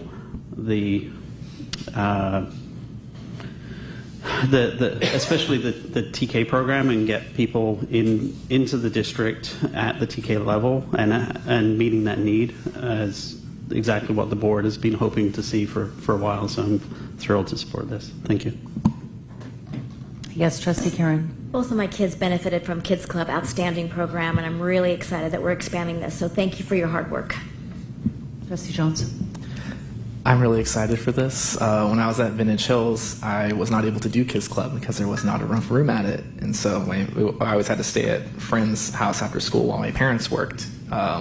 So this is very exciting. Something that I really have pushed for throughout a bunch of the different budget ones was the expansion of Kids Club. And so I'm really proud and so happy that all of you are making this happen. It's been something that we've really been pushing for. And I agree. I think that I believe that this is a good transition temporarily. I think CSCA can more than take this over in a year. I mean, I fully believe that we can oversee a program like this ourselves eventually, which would bring in more revenue, allow the students to be with people they already know from school sites. And so I agree. I think this is a great holdover. We can learn a lot from it and implement an even stronger program in the long term. Okay, great. Well, they've said everything I want to say. I'm thrilled with it. I mean, the fact that we've gone from 486 students to now 1040, and then how thrilling that the 89 kids at Valley View and the 56 kids at Alisal are going to have the opportunity to go to an extended day model, and I'm just thrilled. And thank you for all your hard work, Monique. I really appreciate everything you've done. You're welcome. Okay, just a couple comments. I would like to thank CSCA working in collaboration with the district to put the MOU together. I think that's really, really important. And I'd like to echo the sentiments made by Trustee Jones that this is something that we want to see supported within district with our own staff so we can help grow our staff. Procedurally, just be mindful moving forward so that we can have situations where it does require an agreement and that the ratification process has been completed prior to coming to a board vote, I think would just ease in terms of processes. And then I just would like to bring this back full circle. I remember 5.5 years ago campaigning for this to help support for revenue generation for our district. It was something that at the time, it was also identified as an area where the district could expand and support the benefit for our students. And it's just something I think that is just amazing, most importantly, to help our parents who are working and helping our students so that they have a safe place to be before and after school. We know research shows that the hours from 4 to 6 are really precarious and difficult for sometimes for students who might be what they used to call latchkey students, where they were waiting for their families and just having additional oversight and support for our students. And I am also a firm believer of expanded learning opportunities where there's a space for students to help support their learning experience, because it's not just what happens during the day, but it's that whole child aspect. So just to echo, just so happy to see this come together for our students and really support for our district moving forward. So thank you for everyone whose hard work made this happen. So thank you. So with that, we're looking for a motion and a second. Motion to approve? I'll second. Okay, preferential vote? Aye. Roll call? Absolutely aye. Aye. Aye. Aye. And aye. Motion passes unanimously. Thank you.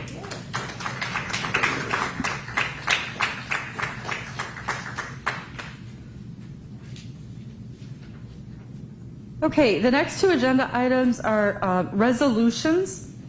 So the first resolution is item B, discussion action resolution number 2025-2026.38 to recognize Teacher Appreciation Week, May 4th through the 8th, as well as the Day of the Teacher, which is May 5th, 2026. And we are passing this to Namardo Guerrero. Yes. Thank you, President McCaughey. So the week of May 4th through 8th is designated as Teacher Appreciation Week, and Tuesday, May 5th is designated as the Day of the Teacher.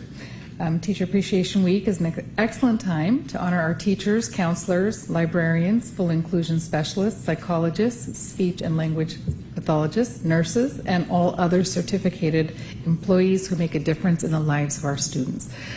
To recognize our excellent certificated staff, we would recommend that the board approve the resolution number 2025-2026.38 to recognize Teacher Appreciation Week. Thank you. Okay, so do we have any questions on this particular item? Okay, seeing none, I will move this to adjust it to public comment. If there's anyone in the public, in the audience that would like to come speak on this item, this would be the time to do so. Okay, seeing none, we will close public comment and looking for any comments. Yes, Trustee Jones? I'm about to hit next year, year 10 of teaching. I'm at my school site, and I'm very excited for that. Teaching is a calling. It really is. The teachers in this district are why I became a teacher. And some of them still teach at the school sites that I went to, and are my colleagues now and help me with my lessons over in Hayward. It's something to be proud of and something that deserves so much more recognition than it honestly gets. And so I appreciate that we do this week. I know there's always more that we can do, but I think it's always great to acknowledge not just the teachers of our district, but the impact that they have. Thank you, Trustee Jones. Trustee Brown? I just wanted to add, I know the PTAs and PTSAs do a lot of work to try to make sure that teachers feel appreciated, and I know having 3 kids in the district, I'm getting all the notifications about all the work they're doing in the background. And so if you're able to, if there's parents out there that are listening at 8 o'clock on a Thursday night, anything and everything is appreciated. I know that the PTAs try to organize supplies, coffees, lunches, different things, small ways of appreciating all the hard work that goes on throughout the year. So thank you. Okay, thank you, Trustee Brown. Yes, Trustee Carrion. So I just want to say, I'm still a teacher. I teach in Dublin, and I know that as a teacher, you're always thinking about your students. And I just want to say that wholeheartedly, I appreciate all that you do every day. And thank you from the bottom of my heart. Just want to say thank you.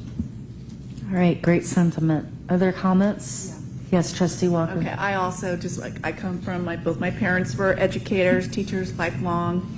And I just want to say, because my parents have always said this to me, thank you, teachers, for your patience and the dedication and the belief that you have in your students. It matters more than you ever know.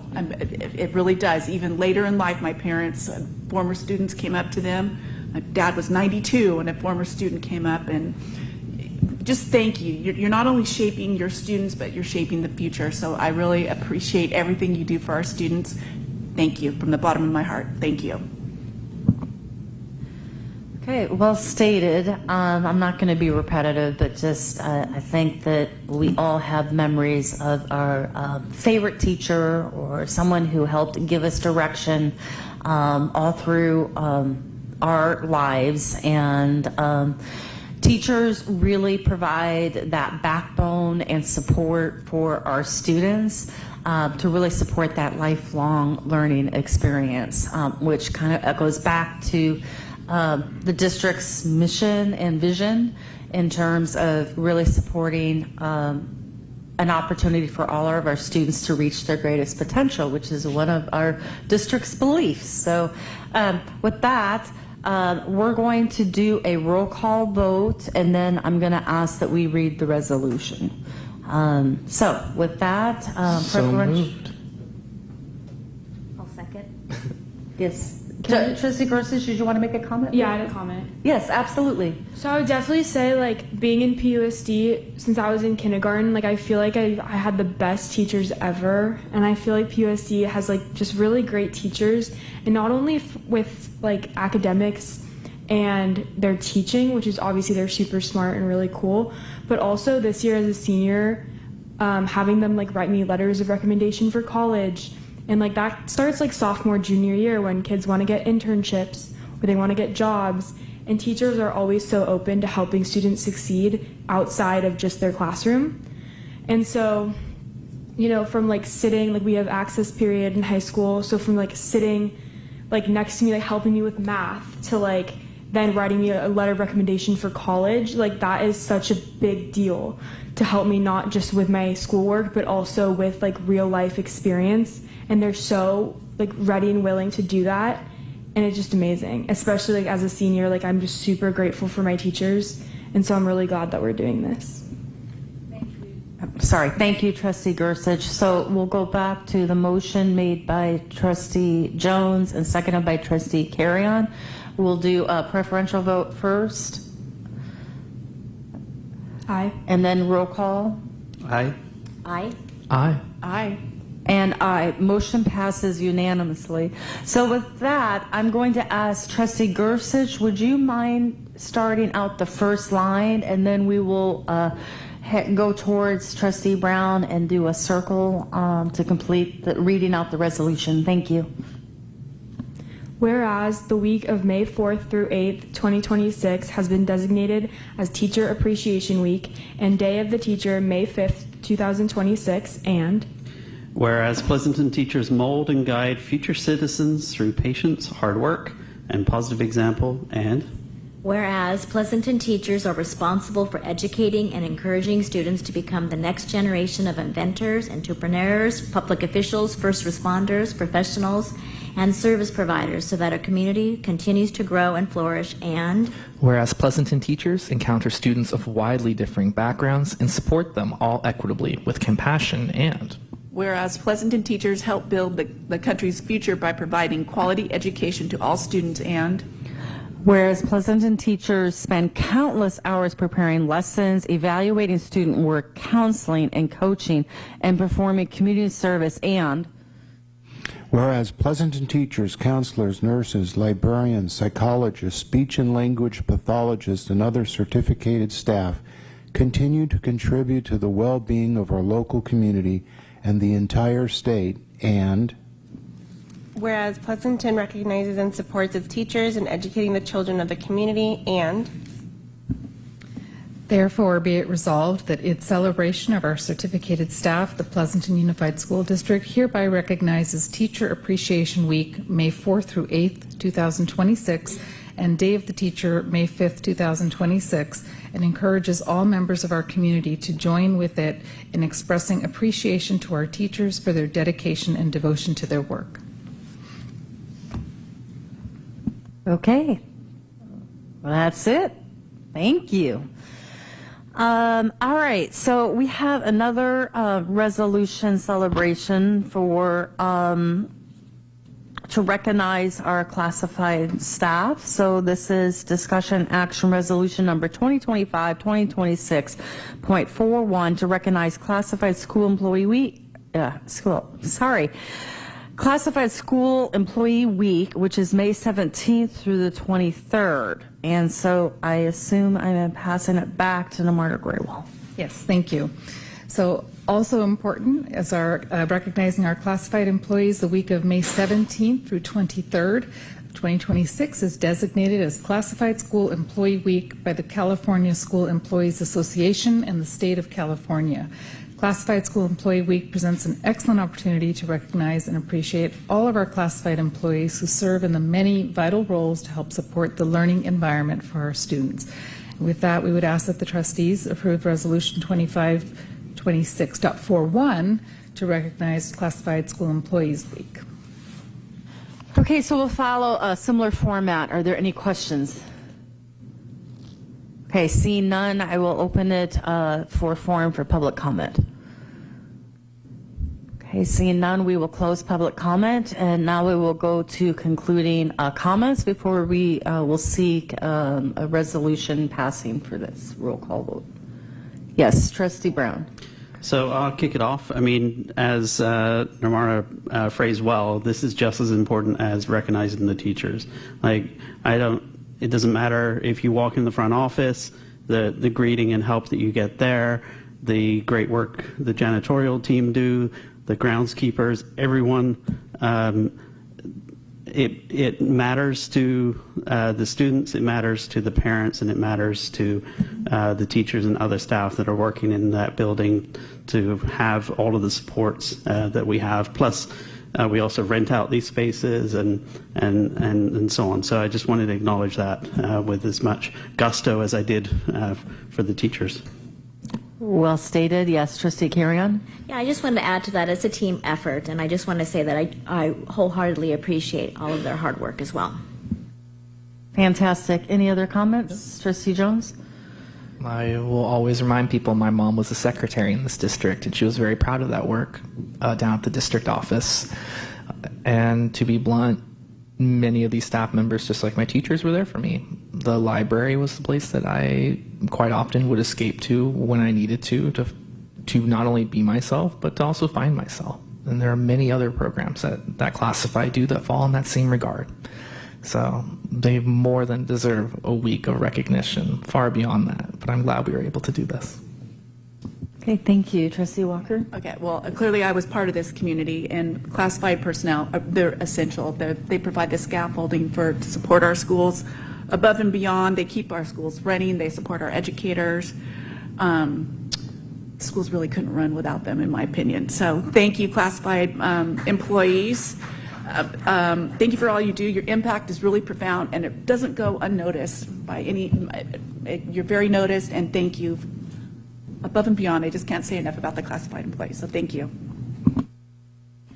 That's a lot of emotion. Yes, Trustee Gersich. Yeah, I also just want to say kind of what I said before. It takes a lot to work with kids. Of course, PUSD students are amazing, but it takes a lot to be on campus all the time. And I know at Foothill, they're constantly. The employees on Foothill's campus are so welcoming to all students, and they're constantly having to open and close the gate to the parking lot every 5 minutes, or they have to if I have my computer's not printing and I'm having a breakdown because my English essay is due and it's a whole thing, they're there to help me fix the printer, and they just put up with a lot. And so we're really grateful to have them because they're always just they always want to help, and they're all very trusted adults that we can talk to about whatever. So yeah. Okay, great. I echo the sentiment from all the trustees for what they've already shared. I have a lot of fond memories in my years as a teacher working with paraprofessionals, the custodian, helping get our room set up, the early hours helping us get in if the door is locked, the cafeteria staff. And I have the honor to currently work in a school in Fremont, and the classified staff are, the left hand working with the right hand with the teachers, and CSEA, that collaboration is essential in getting the schools just functioning on a daily and nightly basis, because I live close to Walnut Grove, and the custodian, is pickup truck fixture in front of Walnut Grove area all the way till I believe it's 11 p.m. late at night. The work does not go unnoticed. And currently, as fellow trustee Walker, I am currently a CSEA member, manager in Fremont, and I'm really proud of it, and it's amazing. So just huge gratitude to our classified staff as well. So with that, we're looking for a motion and a second. I motion that we approve Resolution 2526.41. Duly noted and appropriate. Second? Okay, great. We have a first by Trustee Walker and a second by Carrion. We'll do preferential vote from Trustee Gersich first. Aye. And roll call. Aye. Aye. Aye. Aye. And I. Motion passes unanimously. So what we're going to do is also read this resolution, and I think it makes sense. Trustee Walker, if you would like to kick it off, and then I'll go second, and then we'll go around. Okay.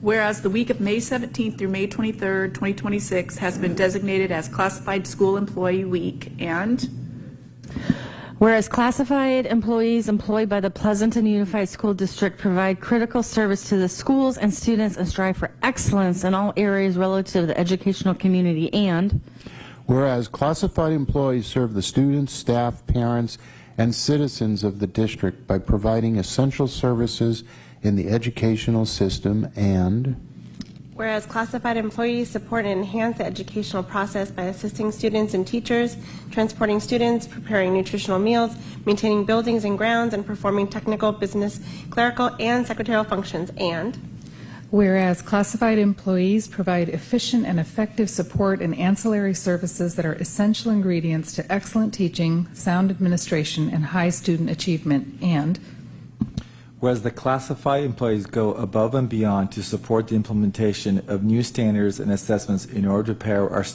prepare our students for the 21st century, and whereas classified school employees are rarely in the spotlight, but are always central to the activities of our schools, serving with professionalism and dedication and setting a high standard for care and compassion, and Therefore, be it resolved that the Pleasanton Unified School District hereby recognizes and wishes to honor the contribution of classified professionals to quality education in the state of California and in the Pleasanton Unified School District, and declares the week of May 17th through the 23rd, 2026 as Classified School Employees Week in the Pleasanton Unified School District. Be it further resolved that all community members are encouraged to thank a classified member who has had a positive influence in their life. Okay, passed and adopted by the vote on April 30th. It was 5-0. So, great. We're going to move on to the next agenda item. This is a report discussion, second public hearing for potential adoption of curriculum for secondary mathematics. And we have our staff coming up. And who do I have honor to kick off the presentation? I'll introduce this, President Okay, Makashi. all right. Just to say thank you to the team led by Mr. Butterfield. They will introduce themselves, but I just really want to thank Chris Rags and I'm blanking. Ms. McCondrick, gosh. So Melissa too. So thank you guys so much. This has been a lot of work, and I know Superintendent Geisels talked a little bit about it in his report, but there is so much that goes on behind the scenes, and we are very critical, and we're very we want to be intentional, and we want to really look at all of the curriculum that is possible for our students, and I just can't be more proud and thankful for the work that you guys have done. So I wanted to say that. I'm going to throw it over to you, Director Butterfield, to do the presentation. Good evening, Superintendent Geisels, Board of Trustees, community, and everybody watching online. Before we get started, I want to again thank our team here, Melissa Condrick, Chris Ragg, and Sarah Knox is our coordinator of curriculum instruction assessment. She can't be with us tonight, but she'll be at the next meeting when we bring this action item back to you. For tonight's introduction to the Secondary Math Adoption Committee's recommendation and associated public hearing, we are pleased to present a summary of the committee's process and subsequent recommendation. Be mindful that a comprehensive data review and the rationale for the recommendation will accompany the action item presented at the next board meeting. This is just the public hearing to open the item for the public. During that presentation, we are excited to be joined by several committee members, teachers, and have student voices represented in that presentation as well. Math 6 through Algebra 1 Adoption Committee is recommending the core programs of Amplified Desmos California 6 through 8 and Amplified Desmos California for Algebra, Geometry, and Algebra 2 to open the public hearing for our new secondary math curriculum.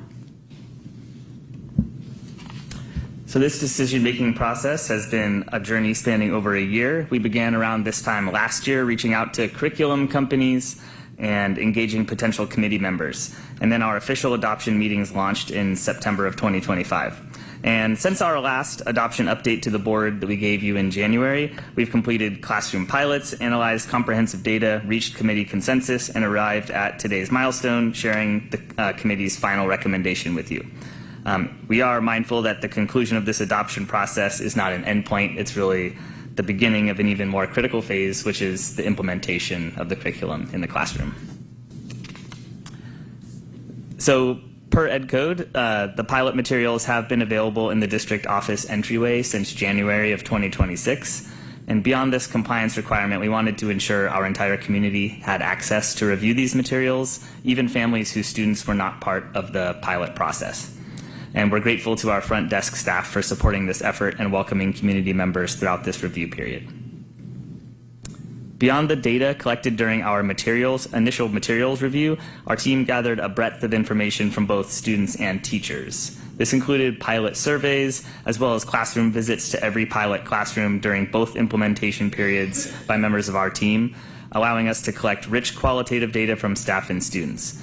This comprehensive approach provided us with a 360-degree view of the pilot experience. As stated previously, today's presentation serves as an introduction to a more in-depth data presentation scheduled for our next meeting on May 14th, where we'll share all the detailed findings and analysis. However, we can share that through the evidence for the adoption results, I always have that special. Throughout the entire process, our recommended curriculum, Amplify, actually consistently ranked highest in each of our comparative categories. So you can see from initial presentation all the way through consensus number 2, again, that Amplify reached the top of each category. Some of the highlighted reasons that Amplify was selected included the high engagement in student agency, the superior lesson design, real-time teacher insight, equitable access, and intentional flexibility. We are deeply appreciative of our committee members and students who have been part of this adoption process. We have been consistently impressed by the hard work and professionalism each committee member and pilot teacher brought to this work. They juggled new content, responded to what seemed like endless emails from our team, addressed student and parent concerns, opened up their classrooms, completed surveys, and spent multiple days outside of their classroom to be part of this work. This dedication they have shown has been nothing short of incredible. All of our work sets for the district up for success as we move to our next steps, the implementation process. This will fold in 3 phases: the foundational training, the continuous professional development, and the expansion beyond Tier 1. On the screen, you see a timeline for our next steps. Phase 1 will begin immediately upon board approval after May 14th. As we have teachers and staff who have already expressed interest in getting started right away, we'll offer PD opportunities for them over the summer. This enthusiasm demonstrates the dedication our staff has to supporting students and building strong foundation to ensure the future success of our math program. This adoption represents our continued commitment to equity and excellence in PSD, and together we are advancing our work to ensure every student in Math 6 through Algebra 2 has access to high-quality instructional math materials. Thank you very much, and we'll take questions. Okay, so I'm going to turn it to my trustees' questions. Yes, Trustee Karen. I have 2 questions. Number 1, do we collect any data to how many community members actually view the materials in the district office? Do we have any idea if anybody's come by? We don't have a sign-in sheet, it's just open access. They check in at the front desk. Okay, but nobody emails you to say this is their thoughts or anything? We haven't had any communication from the community about this. Okay, my second question is... Some people, we came down and spoke to some people who were checking out some of the materials, but yeah. So some people did come. Okay, good. And how does this align with K-5? So the California frameworks for math were revised last year. So this new adoption is aligned with those new frameworks. The standards for mathematical concepts that students are expected to learn from grade to grade hasn't changed. It's more of the instructional delivery model that's been revised by the state, so we're still in alignment with the scope and sequence of standards K-12. Anything else? I'm just going to add that I know that when Eureka Math was adopted, there was some conflict between what they were teaching in the middle school, and I'm just wondering if there's... I mean, I think Eureka was kind of ahead of the curve in terms of what the new framework, how the new framework is written. So actually, I would imagine it has been approved by the state under the new framework already, so it's already in line with the new guidance from the state. We'll be looking at, the plan is to look at a new math adoption for K-5 probably in the next few years. As you know, we're doing ELA right now. Thank you. Other questions? Yes, Trustee Brown. Just a quick question. A very efficient presentation, by the way. Yeah, I mean, I'm going back to chart 7 where you said they ranked top in each category, so I'm not going to ask you to show me all the data associated with that. Were there any outlying concerns? Like, it's one thing to be rated top. Is there anyone that was vehemently against it for any reason, or were there no outlier concerns? We actually, during the consensus process, 17 out of 17 unanimously chose Amplify. So there was no contentious process through this. We will be able to share actually every piece of data to be able to show you through the comparative analysis on May 14th. I would say that said, part of the consensus process is to still bring up concerns. The fact that we had unanimity, I think, was in part due to the teachers, perhaps if they even preferred the other one, they saw the data and sort of made a professional decision in that moment, is how I would describe it. But I think we brought up concerns the teachers had, our team has noted them, and we're thinking through like how to address those, both in dealing with the vendor and in our upcoming professional development regarding the curriculum. And that is part of our next presentation as well, is bringing the concerns that the committee has and what we as a team are going to be trying to do to strengthen the program through implementation. Okay, yeah, I wasn't sure because your adoption timeline sort of showed pilot wrap-up and data in March, and I wasn't sure if I forgot what the data showed, but what you explained and what the chart shows in terms of 17 out of 17, no major detractors, top rank in each category. I'm good. Thank you. Other questions? I think mine is, I did not have a chance to review the materials out by the district office. I love that concept. My question is, I assume there's both digital access as well as physical worksheet or paper, or how? I was looking at the slide deck and just trying to confirm. Can you give clarification on that? Almost all vendors now are producing digital content that's interactive, digital student licenses in conjunction with student consumables, particularly in math. So they're consumable workbooks that students can engage with, write on, and they'll be theirs to keep. So that's what this vendor does and what the majority of vendors do. We're right now, the committee just selected this, so we're right now in negotiations for identifying prices and the scope of the package that we want to purchase to meet the teachers' needs. So in regards to the lesson design feedback, is it still the traditional delivery of instruction through like whole class and small group instruction in addition to access to, it sounds like, videos? So, yeah, there's a lot of interactive materials, there's videos, there's supplementary materials, but one of the lenses that we looked at this through, and we'll talk more about it on May 14th, we've been training on explicit instruction strategies, which are inclusive practices that address equity gaps from a pedagogy standpoint.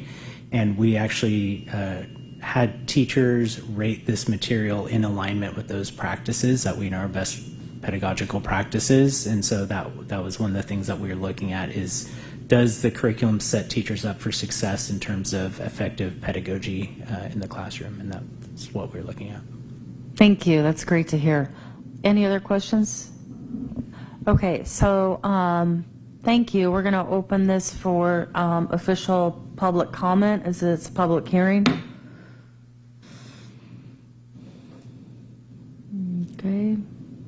No comment. We'll officially close public comment.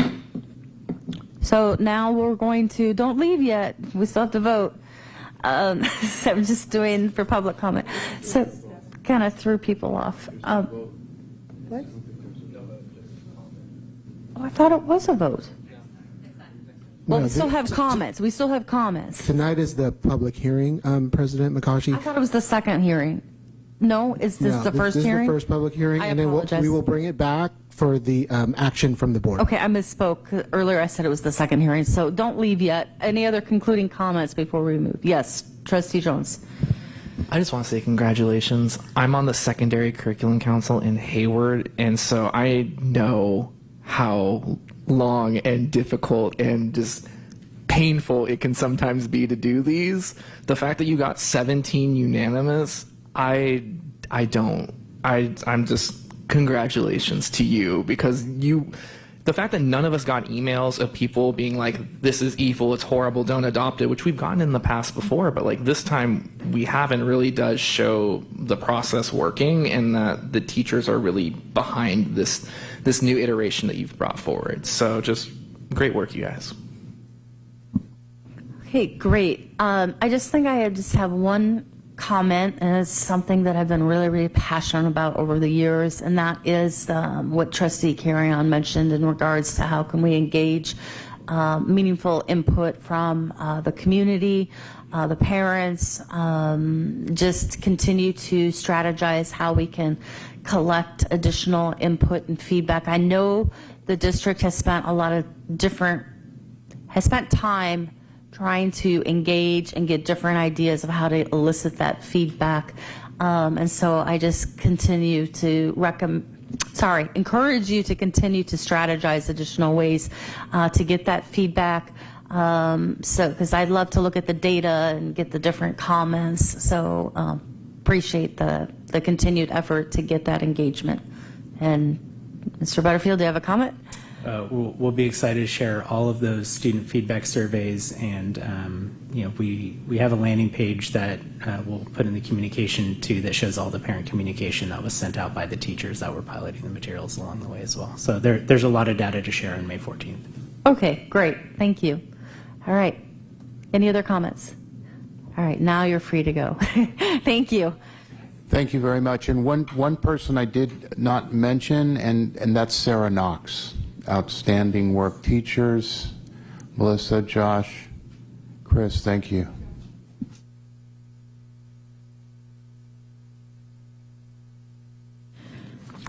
Okay, yes, we have a very in-depth presentation, report discussion, special education update 2025-2026. This will be led by Deputy Superintendent Ed Dialazzo and his team.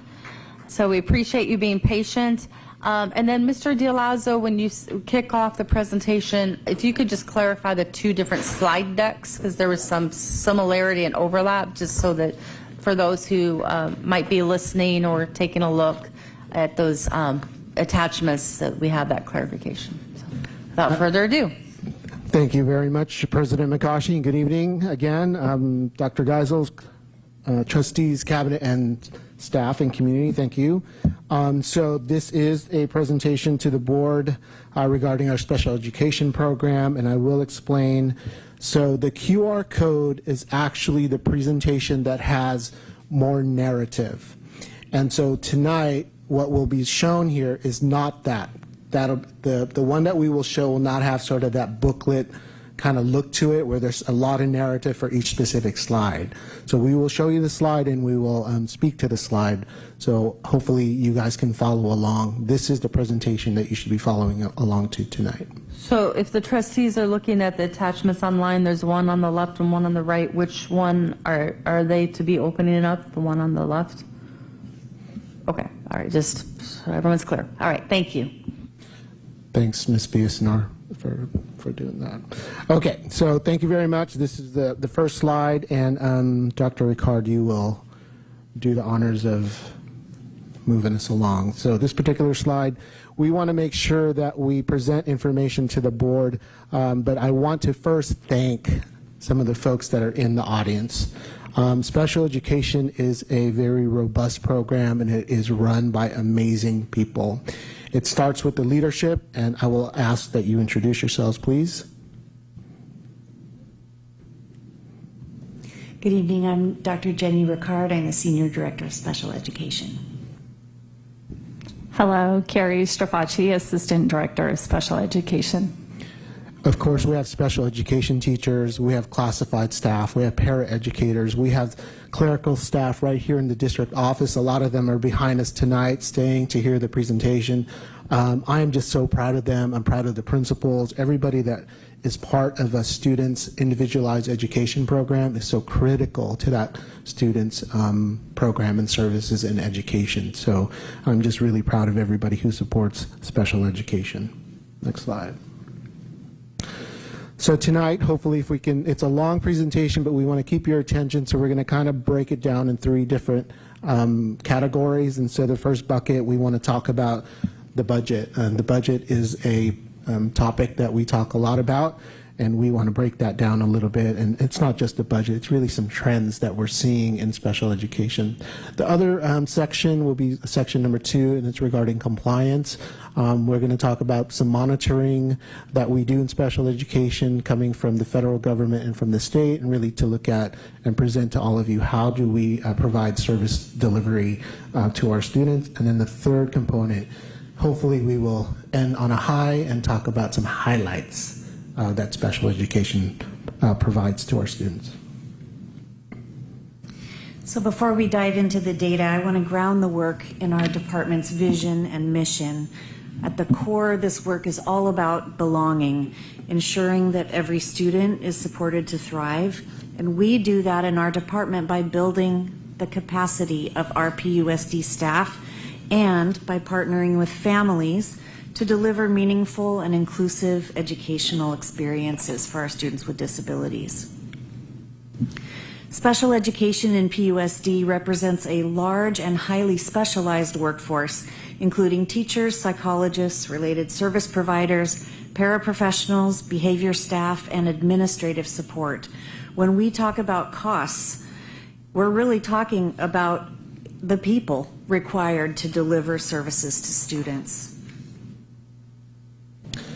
So with those costs to the program, that as Dr. Ricard just mentioned, it's about the people. That's about, just like every program that we have, 85% of the budget in special education is really going to our people who provide those services. I want to talk a little bit more about what are the drivers of cost. What are the things that drive the cost to special ed? What are the expenditures in special education? So we'll talk about that and allude to a little bit of that financial pressure that we get.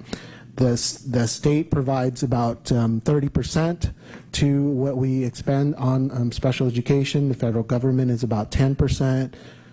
The district funds the rest, about 60%. And sometimes when we talk about our budget, you may hear district contribution to special education. That's what that means. It is a inadequately funded, grossly underfunded program. There are legal mandates in special education that we just do not receive the funding for, so the local school districts have to provide that funding. That's a critical concept to kind of think about and know as we go through the presentation. One thing we want to say looking at the data is the disability trends throughout the state of California are pretty similar to what we experience here in Pleasanton. And Jenny and Carrie will talk more about those trends. We highlight those trends because those are the things that we want to talk about just structurally. What is the structure of special education? And again, what's driving those costs? Really quickly, the percentage of students who are identified as having a disability in the state of California is 14.9%. In the county of Alameda, it's 13.5%. Here in Pleasanton, it's about 9%. One thing to think about, fewer students does not mean less expenditures. We really have to look at who are the students, what disabilities are they eligible for, what are the programs and services that we provide to the students that can really dictate and drives expenditures and costs for the students. So talking about the eligibility, I want to really highlight two different areas where students can be found eligible for special education, and these two are really critical. One of the eligibility criteria that students have increased significantly is in autism. So just the real quick background, we assess students, we have an obligation for child find, we take a look and see what are the areas that a student may qualify for, specifically for special education. I said it in 30 seconds, but that whole process actually we're legally required to complete within 60 days. So you can imagine 60 days of assessment to determine eligibility, and there's sometimes are several specialists who do those assessments. Looking at this chart, in 2000 and 2001, you could see the orange is the statewide percentage of students who were eligible under autism, and it's about 2% in the state. In 24-25 in the state is now 20%. In Pleasanton, which is the blue, it's about 2% in 2000. In 24-25, it's 22%. So you can imagine the significant increase of students with autism in the district will have an impact to our ability to provide them services from a budget perspective. The next disability I want to talk about is students with severe disabilities. I won't read you the chart, but you can see essentially in Pleasanton, it's tripled in terms of the students that we serve, from 10% in 2000 to 33% in 24-25.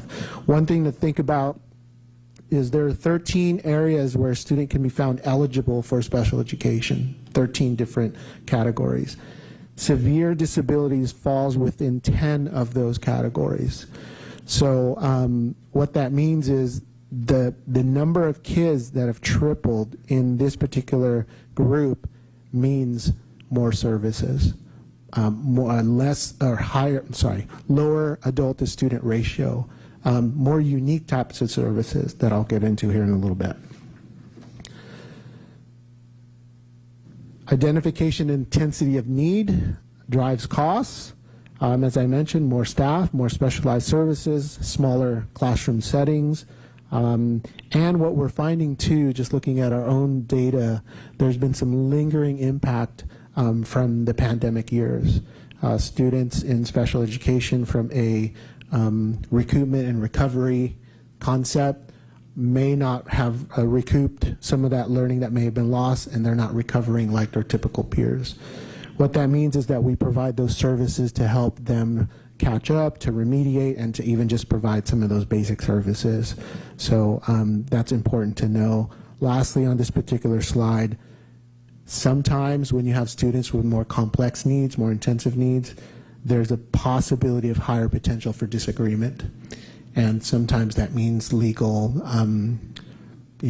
strategies have to come into play. Again, that could cost.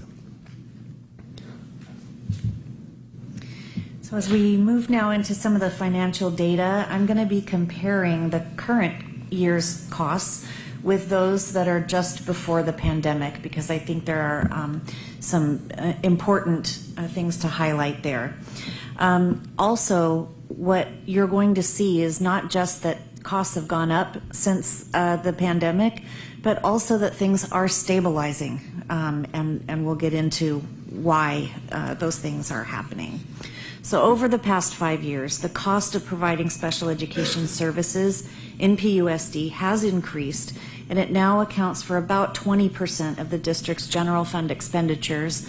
And pre-pandemic, it was about 15% of the general fund expenditures.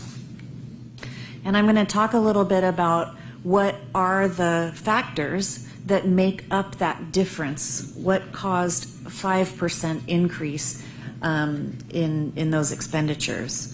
Well, to better understand this, we have to look at the costs of staffing.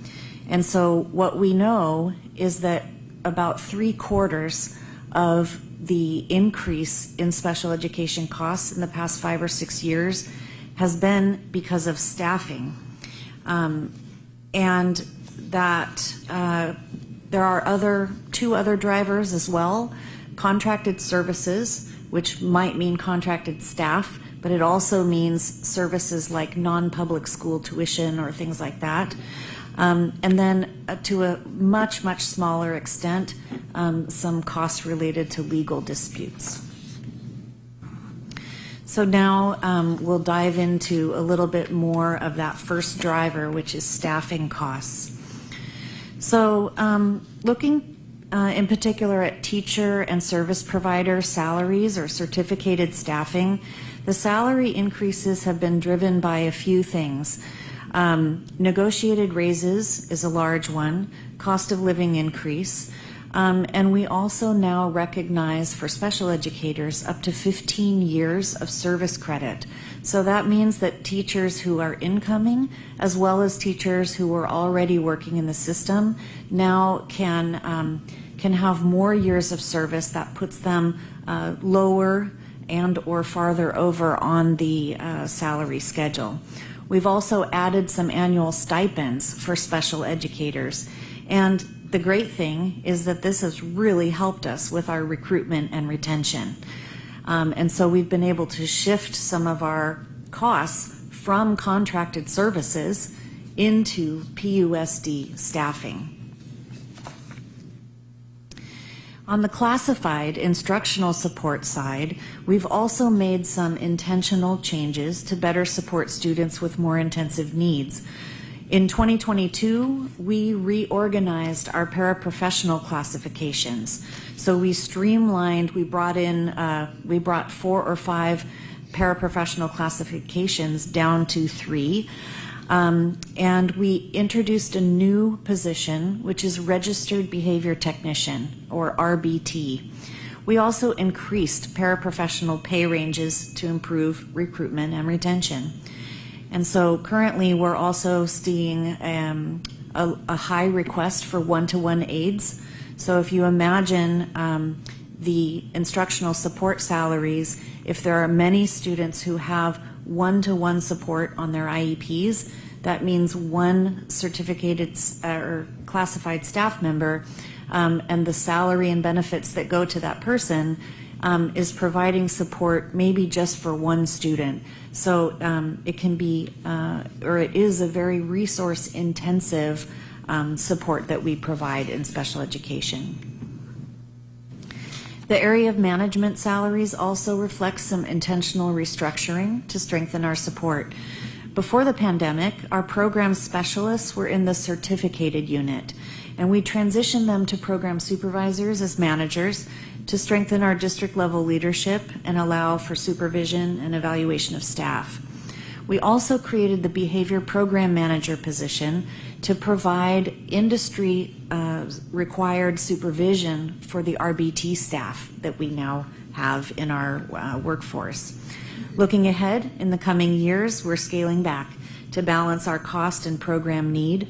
As directed by the board, we're eliminating the program behavior program manager role, and we're reducing program supervisors from a high a couple of years ago of 5, and now next year it will be 2.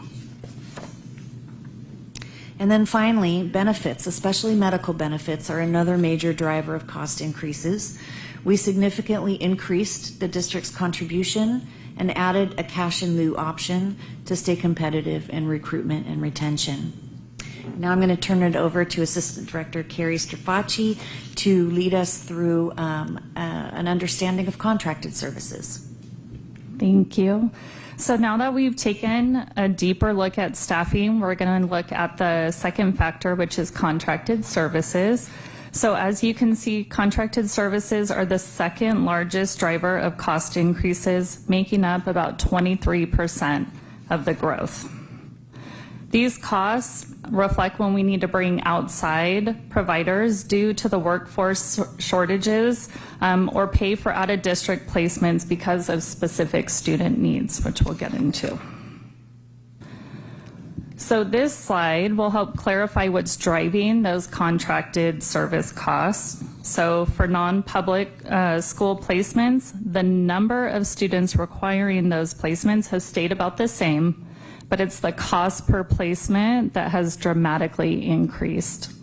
We're also relying more on contracted staff, like I said, due to the shortages, which tends to be more expensive than when we hire internally. This slide shows a really positive shift. For each category, you'll see service providers showing spending on contracted staff in 2019 up through and ending with our anticipated need for next year. During and after the pandemic, we saw a sharp increase in contracted services due to staffing shortages, but over time, we've been able to hire those roles internally. Of course, those costs don't completely disappear because they shift into the salaries and benefits, but in-house staffing is more cost-effective, and it also provides greater consistency for our students. Now going to behavior services. So this is one of the areas where we continue to rely on contracted staff. We're seeing an increase in behavioral needs statewide, not just here in Pleasanton, also aligned with trends in autism, more significant disabilities, and the impacts of the pandemic on students' social, emotional development. In PUSD, we have a greater need for RBTs than we have staff available, including the BCBA, which is the Board Certified Behavior Analysts. Those are our behavior specialists that provide the mandated supervision. As a result, this remains an area where we still depend on contracted providers to meet our students' needs. Now I'm going to pass it back to Jenny. I want to acknowledge the board's and the public's concern about legal costs, while also correcting the assumption that they are one of the main drivers of special education cost increases. And so now we're going to talk about settlement costs over time, which have only increased about 3.5%, which is relatively modest, especially compared to overall cost increases as well as inflation. And so let's add some context to what those costs represent. First, we're going to talk about the fees that we pay in PUSD to the lawyers who represent PUSD in special education disputes. Our spending on our own legal counsel has actually decreased over time. And this really reflects the impact of our proactive efforts around compliance and staff training and early dispute resolution. Disputes in special education, though, are becoming a lot more common across California. Statewide, due process filings have increased by about 28% since before the pandemic. So while legal activity is increasing statewide, we are seeing different trends here in PUSD. In contrast to the statewide trend, PUSD has seen a significant decline in parent-initiated due process filings since our peak in 2021-22. This slide helps everyone to understand what settlement costs actually represent. The vast majority of settlement dollars fund services for students. That's what's shown in the green bars. The cost to provide services to students doesn't just happen with settlements. It's just the normal cost of educating a student, whether it's inside or outside the district. The red bars show us that a single case can be very expensive. So looking at a total settlement cost alone can just be misleading if a large portion of that is taken up by one single case. And finally, once a due process complaint is filed, costs increase significantly. Parents' attorneys' fees go up, and demands tend to be higher. Settlement amounts are greater. And so that's why our focus is on resolving issues early before they escalate. This slide highlights the systems we've put in place to reduce those costlier disputes. We've really strengthened compliance and staff support through our itinerant education specialists, program supervisors, daily office hours, and expanded access to resources and guidance. At the same time, we're focused on early dispute resolution, starting at the IEP meeting and also offering additional opportunities for families to meet directly with program supervisors or directors. We're never going to be able to eliminate due process filings entirely, but with our collective efforts, these cases are the exception, not the rule. Okay. So we're going to shift gears here a little bit and talk about compliance monitoring.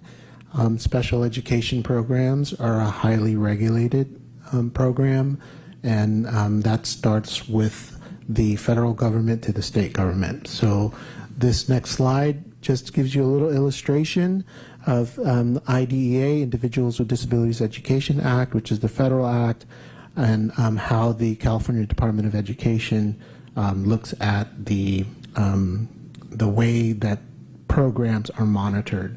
You know, what's really important for us is, yes, and it is an accountability system. On the flip side is it measures how well we are providing services, how well are we delivering the program, and how well are we instructing our students.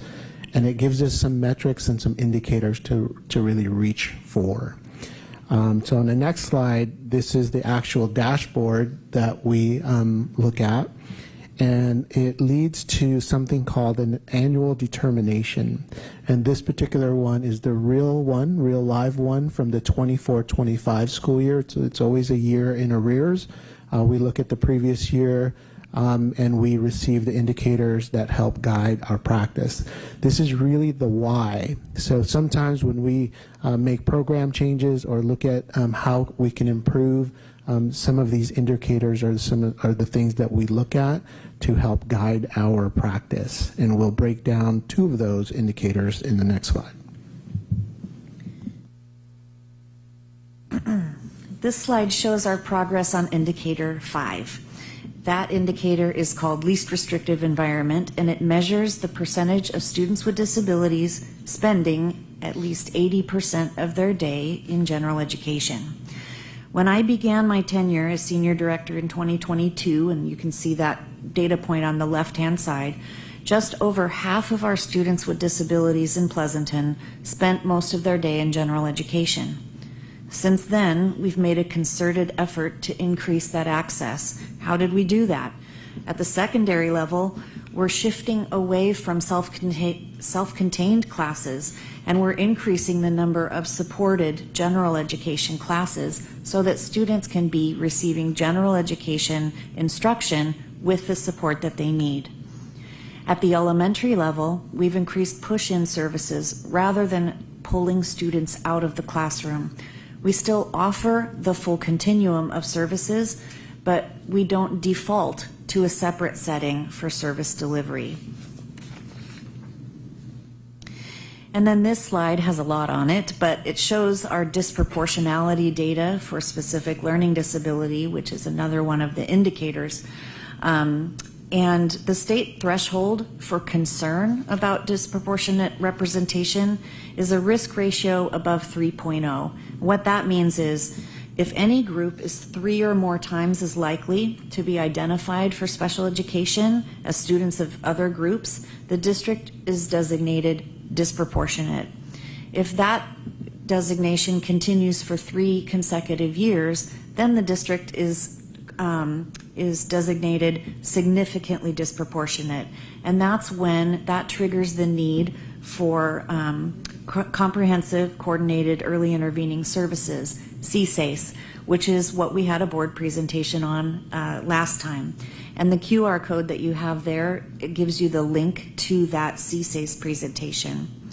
So in PUSD, African American students and Hispanic students have been over-identified for special education in the area of specific learning disability for more than 3 years, and that's the area in which we are significantly disproportionate. At the same time, Asian students, if you notice, are 1/10 as likely as students of all other groups to be identified with specific learning disability in PUSD. So this data helps us to focus our efforts on ensuring equitable instructional practices to avoid over-referral for special education assessment. All right, now the really good stuff. We're going to shift into some of our department highlights. And these initiatives really demonstrate a shift from just maintaining compliance to actively improving our systems and our programs and our student outcomes. All right, so one area of significant growth is our elementary SDC rostering initiative. This work ensures that all students, including those in special day class, again, at elementary school, that's Alisal, Donlin, Leidixon, and Vintage Hills, are rostered into general education classrooms, increasing access to grade level curriculum and peer interactions. It's a shift from thinking about placement as a location to thinking about access and belonging. And it's been foundational to expanding inclusive practices across our elementary schools. And in this picture, this is a kindergartner last year at Donlin whose access to general education allowed him to fully participate with his class. He got up and he was the star of the African Drumming Assembly, and next to him was his paraprofessional. Our adult transition program has seen tremendous growth in quality and opportunity. 2 years ago, we partnered with Diagnostic Center North. They provided coaching in order to build capacity across our adult transition team. We strengthened the design of the program and the instruction given to our students. We expanded real-world learning experiences. We now have a CVS Career Lab and our Village Bistro coffee cart. Both of those things give students meaningful opportunities to build workforce and independent living skills. And I want to shout out Director Heather Pereira.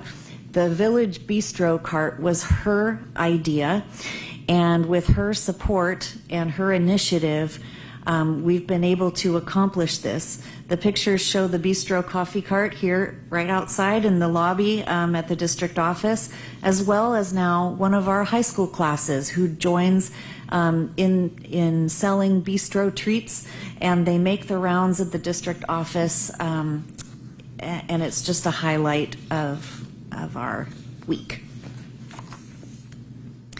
PUSD has also developed a comprehensive course of study aligned to the state guidelines for the alternate pathway to diploma. We've adopted Teach Town as the core curriculum for that program. And so this allows us to more intentionally align each student's high school experience with the pathway that best supports their post-secondary goals. One of my favorite highlights is the Best Buddies, which is a national organization that started at Amador Valley. So this started with a student, Isabella Beatty, who's over on the left, who saw an opportunity to build more connection and belonging on her campus and took the initiative to launch a chapter. Best Buddies creates one-to-one friendships between students with and without disabilities and builds a more inclusive school culture. It's a powerful example of how our work goes beyond academics. This is about belonging, relationships, and student leadership. Another area of growth for our focus is staff development. We've partnered with Diagnostic Center North to offer targeted trainings on topics like assessment for students with extensive needs, supporting girls with autism, written language intervention, and neurodivergent affirming practices.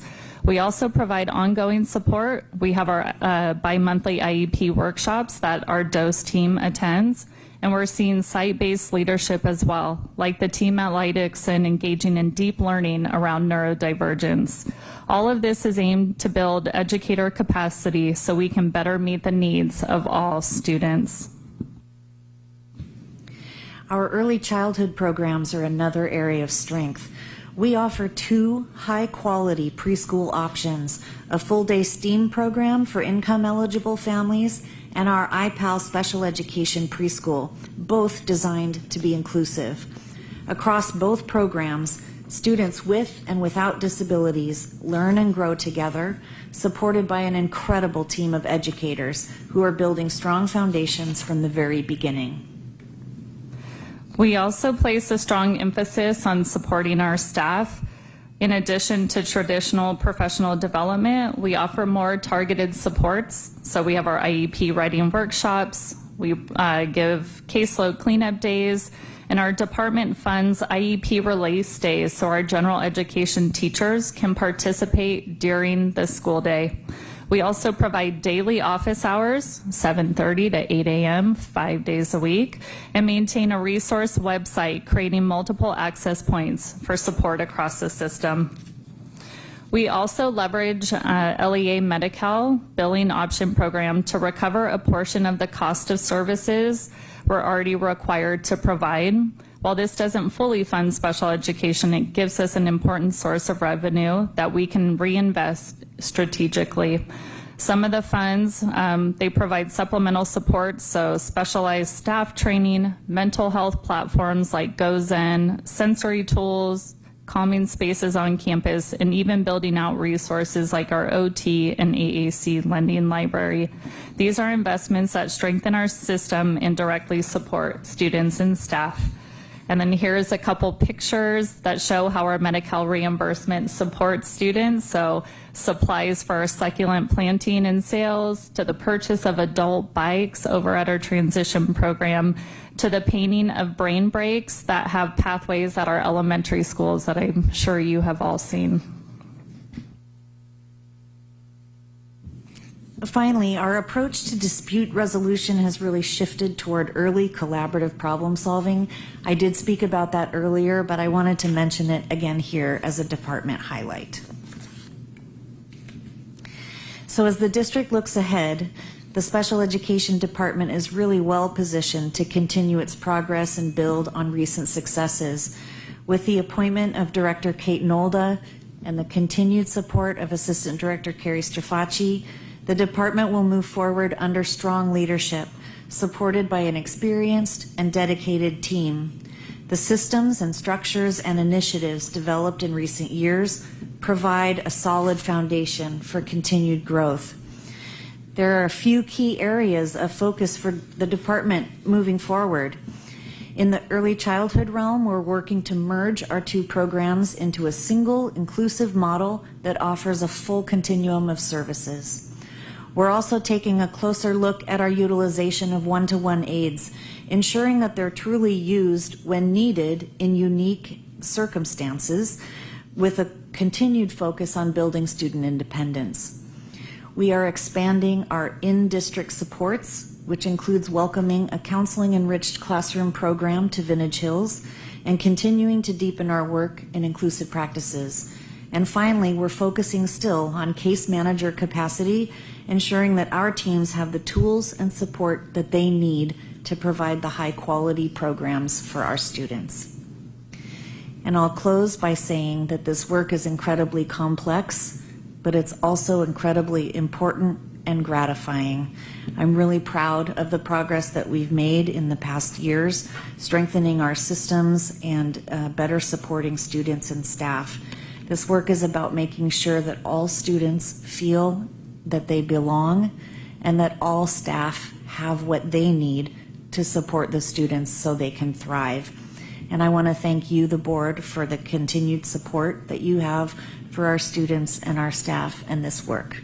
Thank you so much.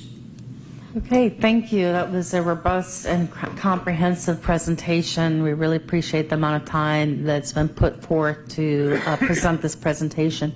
Due to time, I'm going to bring it back for trustees for questions, but I'm going to ask that each trustee do 3 questions and pass it to the next trustee so we can get everyone to have a chance to ask questions. And then if you want to ask additional questions, we can come back to you. So do I have a fellow trustee that would like to start?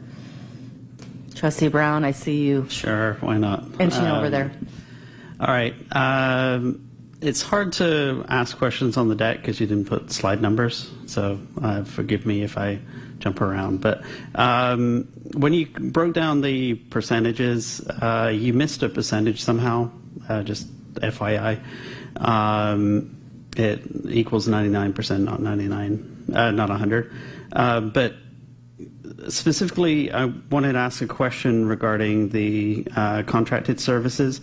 I didn't quite understand the chart that talked about non-public school tuition and contracted staff costs. The one with the blue and the red and the Slide gray. 20, Lenita. Pull back to that slide, Let's see. please. Oh, so that- it's me. Yeah.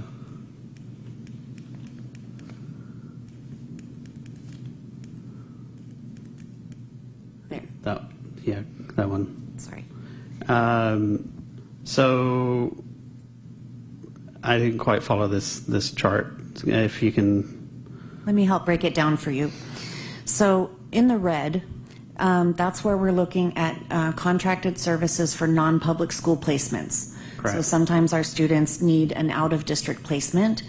And what the red line shows is in 2019 and 20, we had a certain amount of spending on non-public school tuition contracted, and that amount of money served 22 students.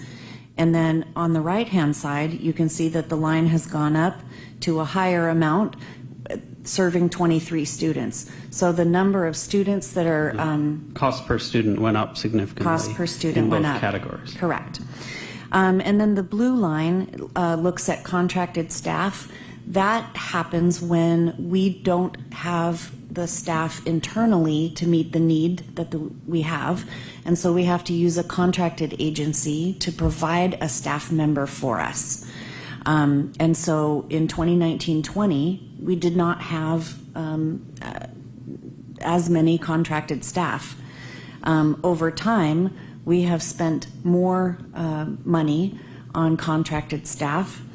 In the next slide, however, our point is that You're insourcing all those positions that were costing $3.8 million.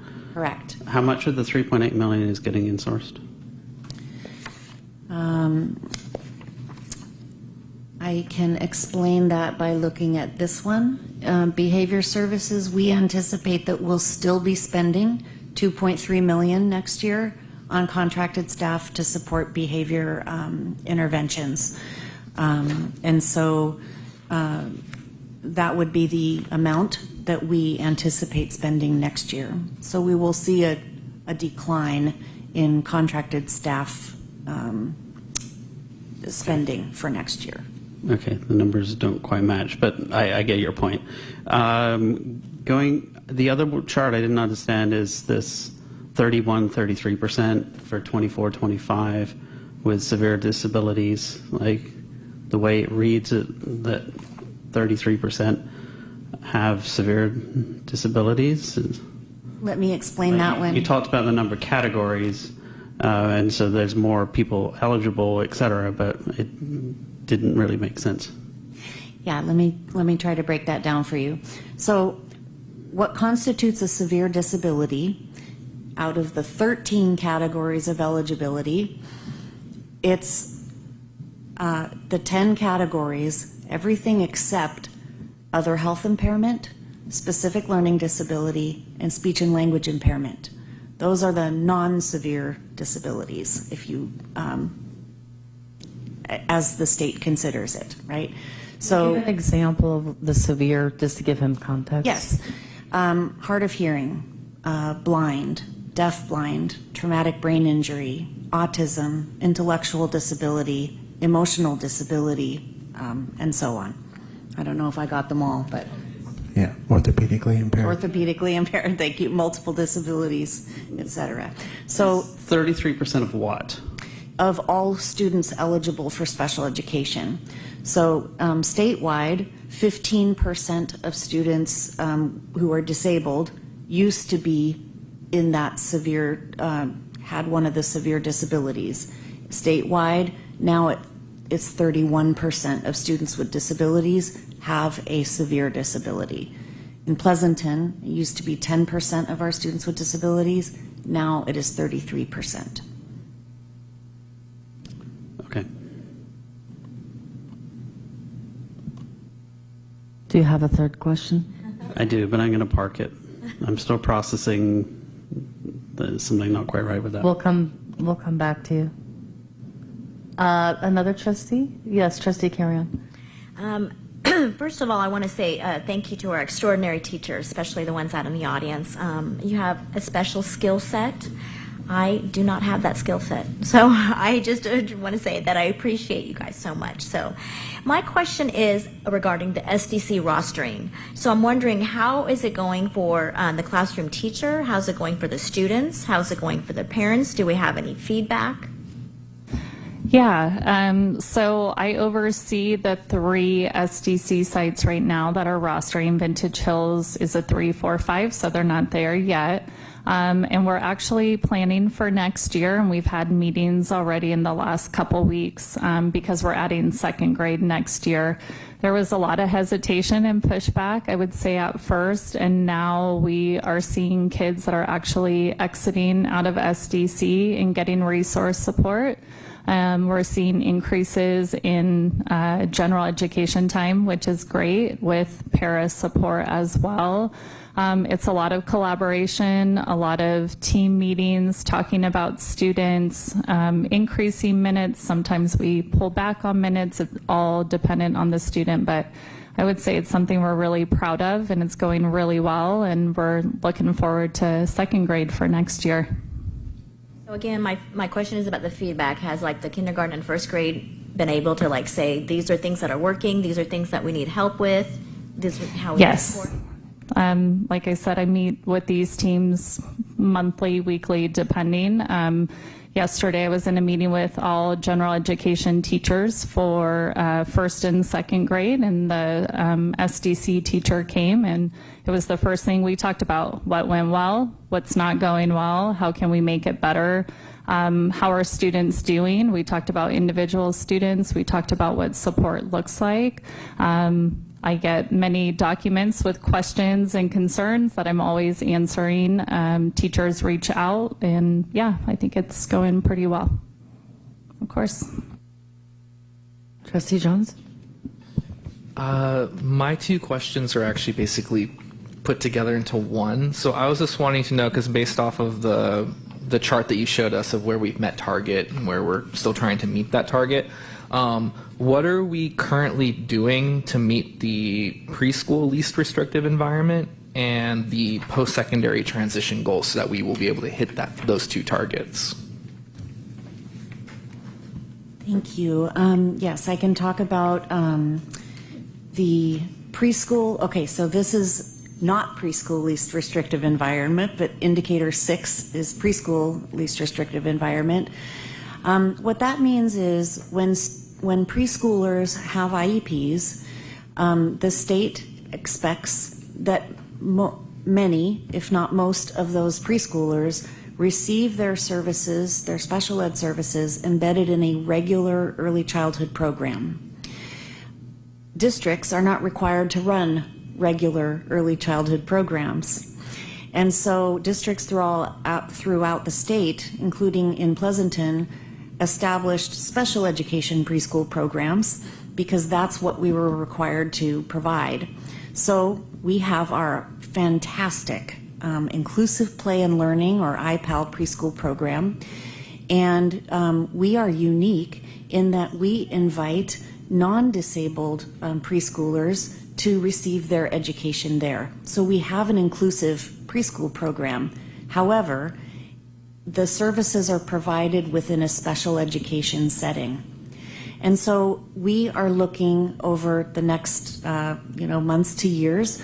We're hopeful that we can not only co-locate with STEAM, but that we can embed our programs together so that we have the full continuum of supports and services that can be provided to preschoolers in a regular early childhood program, as well as if they need a separate setting, we have that available as well. And so those are kind of our long-term plans and goals for our early childhood. All right, thank you. And then for the post-secondary transition goal, what are we working on or trying to do so that we can hit that target goal in the future as well? The post-secondary transition one is kind of interesting in that 2 students are represented. If the number is greater than 0, we are dinged. And those 2 students, for reasons that we can't report in CalPADS, have acceptable reasons for not having that indicator met. It's kind of a tricky kind of data reporting anomaly. What I can say is that we do meet our post-secondary transition indicators, where we are holding, we're creating individualized transition plans on time, and we are including the student in their planning for their post-secondary transition.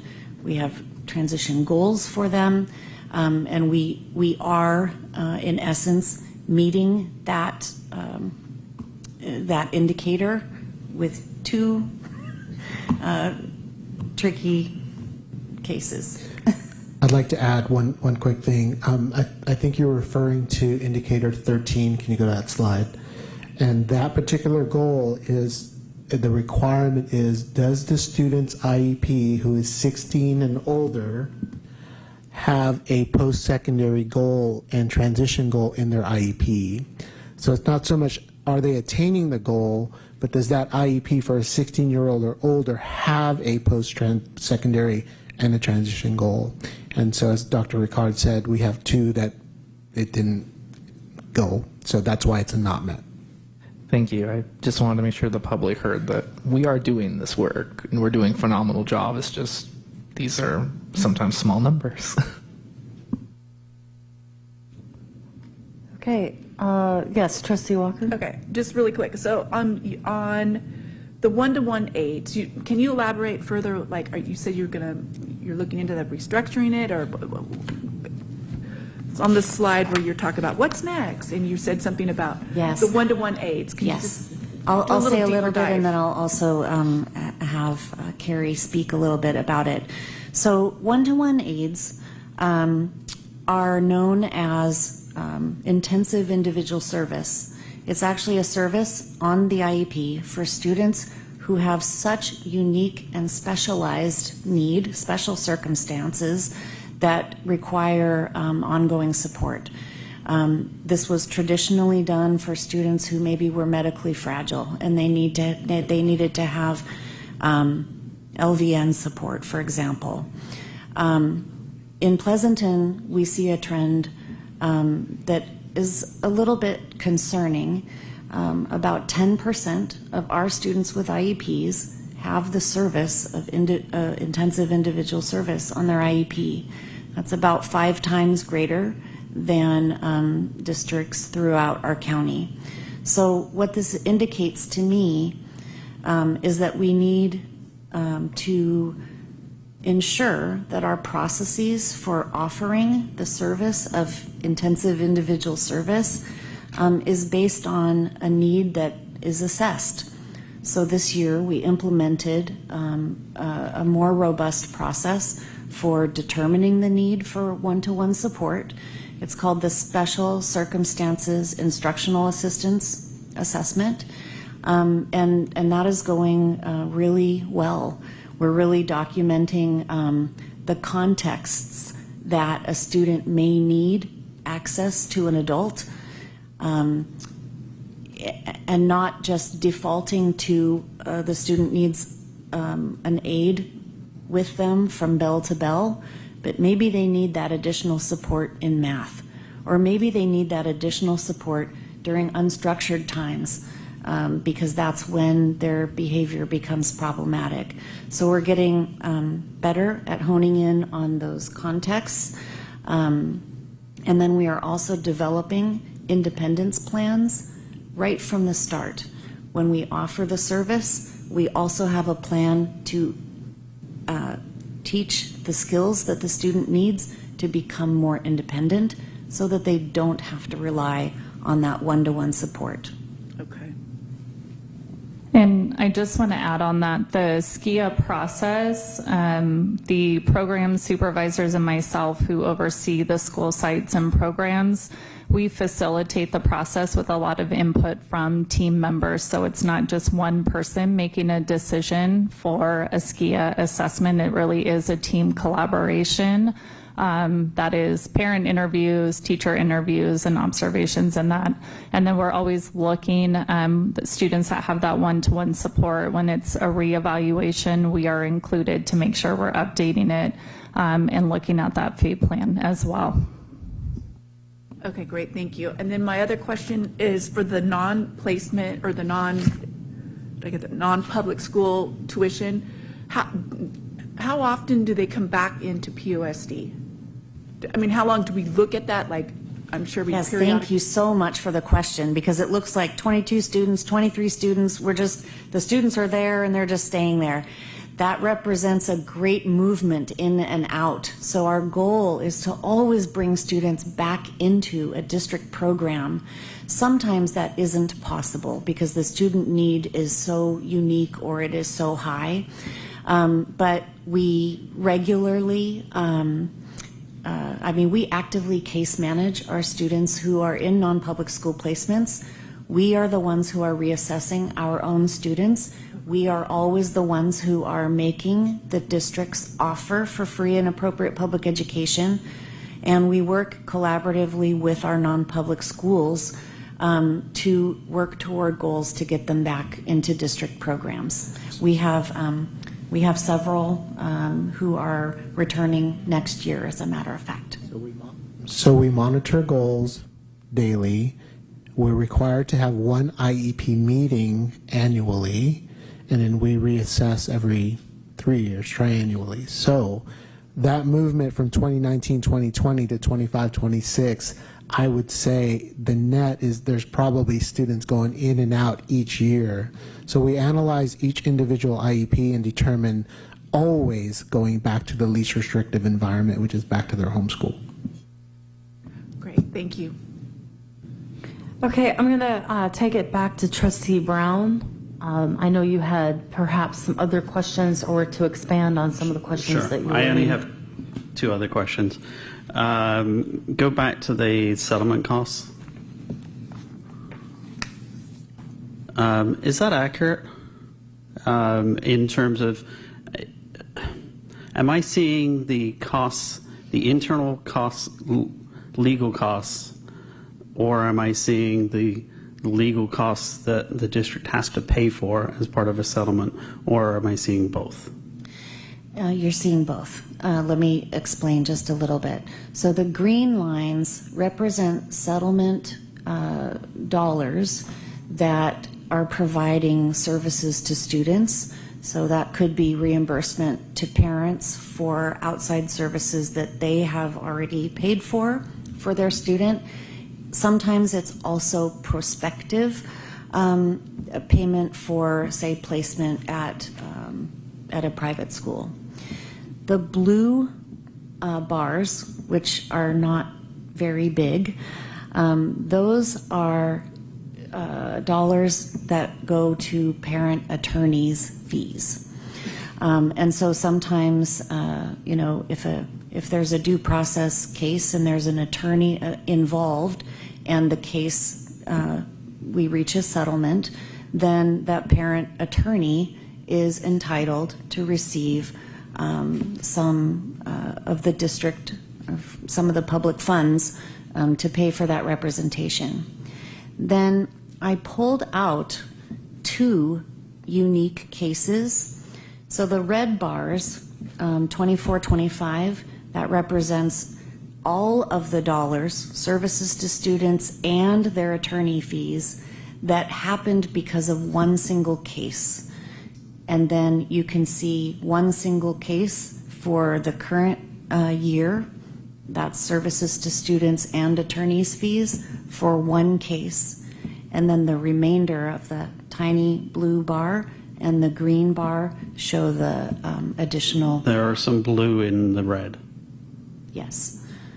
If I can just interject, this is just a snapshot of an analysis of two cases, correct? Of course, yes. Okay, because instead it's not like comprehensive of. No. Yeah. It's just it's an analysis, a sample. No, the bars for each year represent the total amount that was spent on settlement costs. So in ESCAPE, there's a number that we code to settlement. So when we pull the settlement numbers in 2019-20, I think is the one on the left, the blue and the green added together is the number of total dollars that we will find in ESCAPE for settlement. In 25-26 through April 15th, the red plus the blue plus the green is the total amount that you will see in ESCAPE. My point here, first, that settlements, when they're read out by the board, it's just given an amount, but there's pieces and parts to that.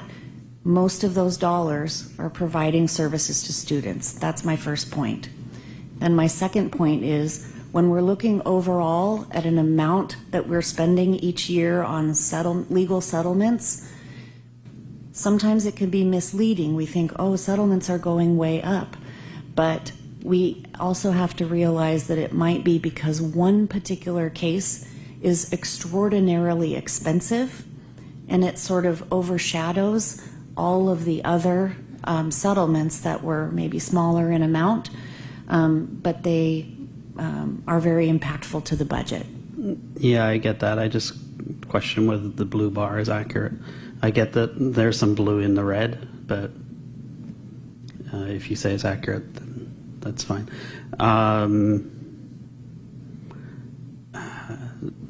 I guess my request would be if you could just verify that chart, because I'm just, based on my knowledge of settlements that the board has done, that blue bar is not represented accurately. Trustee Brown, if it's okay, we will break it down and be very specific in terms of each of the bars and what they contain.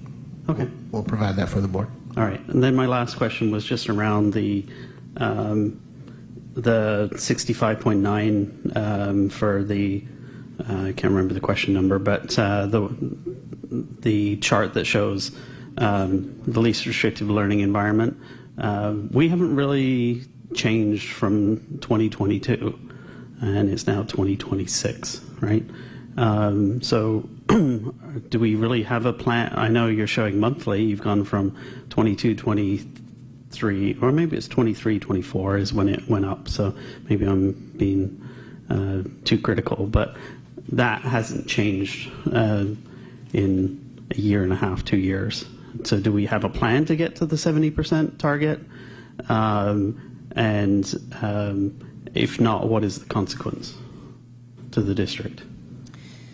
So the graph shows that at the end of this school year, the state expects that 70% of students with disabilities are educated in general ed most of their day. Correct. And we are right at about 66%.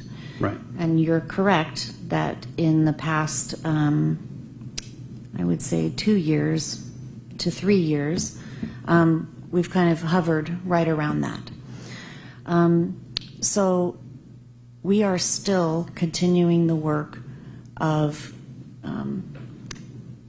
at every IEP meeting, we are discussing what the students' needs are, and for services, where the delivery of those services makes the most sense for that student, okay? So if that student can be served in a general education setting with push-in services or accommodations or supports, then that is what we will provide.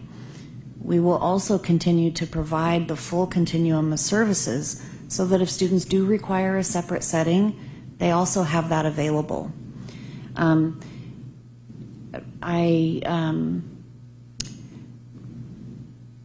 think that in California and on the West Coast in general, we're a little bit behind where the rest of the nation is in terms of inclusive education. California and West Coast tends to say that if students with disabilities have significant needs, they need to start in a separate setting and then enter general education gradually as they become ready. And in other parts of the country, it's the opposite. They start in general education and provide a lot of support for a student there. And we are working diligently to try and kind of meet in the middle. Okay, that didn't really answer the question, respectfully. My question is, I get that we can't do anything, that we have existing IEPs we have to acknowledge, we have to respect, and that is our requirement. But it doesn't sound like we've got a plan to get to the 70%, or an expectation to get to the 70%. And that the state is setting that target as for a reason. I also didn't get an answer to the question of what are the consequences if we don't meet that target in a reasonable time. Well, I'll answer the second question first, and I apologize for not fully doing that in my prior response. The state can assign technical assistance to districts who are not meeting their targets. We already participate in the Supporting Innovative Practices Grant Project, which is the technical assistance provider giving help to districts who have needs on this indicator. So we are already working with the group that the state would assign to us for technical assistance, and their participation and their guidance with us has been very impactful over time. It will continue to be so. And your let me try the first one. So the strategy for elementary, part of it is the rostering, Trustee Brown and trustees. So we're slowly reserving seats in general ed classrooms. So IEP teams, when they meet, they have the notion of that's where that child should start. So least restrictive environment, it's not just a straight 70% of students, it's what part of their day is in a general ed class versus when they're pulled out. So there's some nuance to that number as well in terms of the target. But for elementary, that's the start. Now IEP teams, through training, through conversations, have to always think about, although they have an IEP and they have a disability, all students have the right to be in a general ed classroom first, with accommodations, with modifications, with all the services that they can that they are in can attain through the process, but in general ed classes. That takes a different type of training. That's a philosophy. That's a mindset of how do we serve our kids in that general ed classroom. Structurally, rostering, Trustee Carrion, you brought that up. Rostering is that kind of way that we can at least get that mindset thinking, keeping kids in general ed in elementary. Secondary, we look at more kind of that push-in model, that supported classroom model. We do that in elementary as well, but in secondary, they move throughout different periods. And so what are the supports? Where are the paraeducators? Where are the teachers? How are they team teaching? How are they pushing into classrooms? So although you have an IEP, that student, again, philosophy, mindset, practice, will be in a general ed classroom first before we pull them out into what we call special day classes, which is a self-contained class. So it's a philosophy, it's a training, it's a way of that. How are we going to address this particular goal? 66% to 70%, I believe, is an attainable goal if we just keep pushing this training and this practice. Does the goal go up later, or is this the final goal? I believe this increases, right, Dr. Ricard? It likely will increase. So the state performance plan is a 6-year plan where the state has to set the targets, right? We are at the end of that 6 years. We're anticipating the state coming out with their new targets for the next 3 years. They kind of do 3 at a time. We're anticipating them coming out with the new targets fairly soon. Yeah, I guess what I was getting at, and I apologize for pushing, but that's the role of the board, is to push, right? because we're given state standards. My point was, if it's requiring a mindset change and a training change and an IEP evaluation change, do we have to wait for those students with the existing IEPs to matriculate through our grades and graduate before the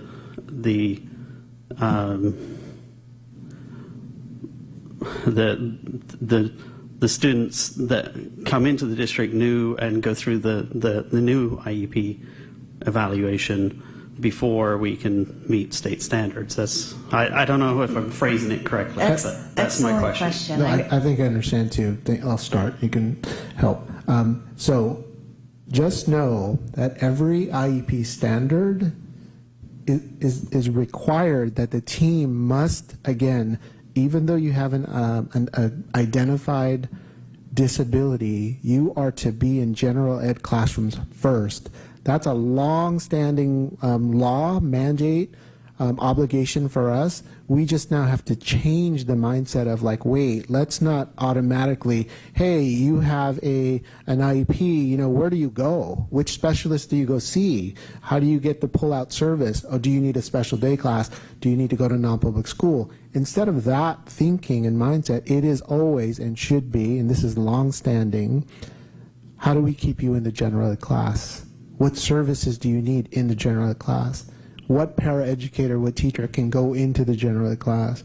So that's not new, Trustee Brown and trustees. That is something that's long-standing. We just have to keep pushing it, enforcing it, reminding our IEP teams to manage that. If I could please interject, it sounds like what might be helpful moving forward is to have a follow-up conversation, whether it be in the weekly communication or perhaps a short blurb at another meeting in terms of least restrictive environment, because the core question that I hear Trustee Brown highlighting is, at what point, it's almost like we don't need to sit and wait for the state to tell us, you know, what goal we're looking for towards the least restrictive environment.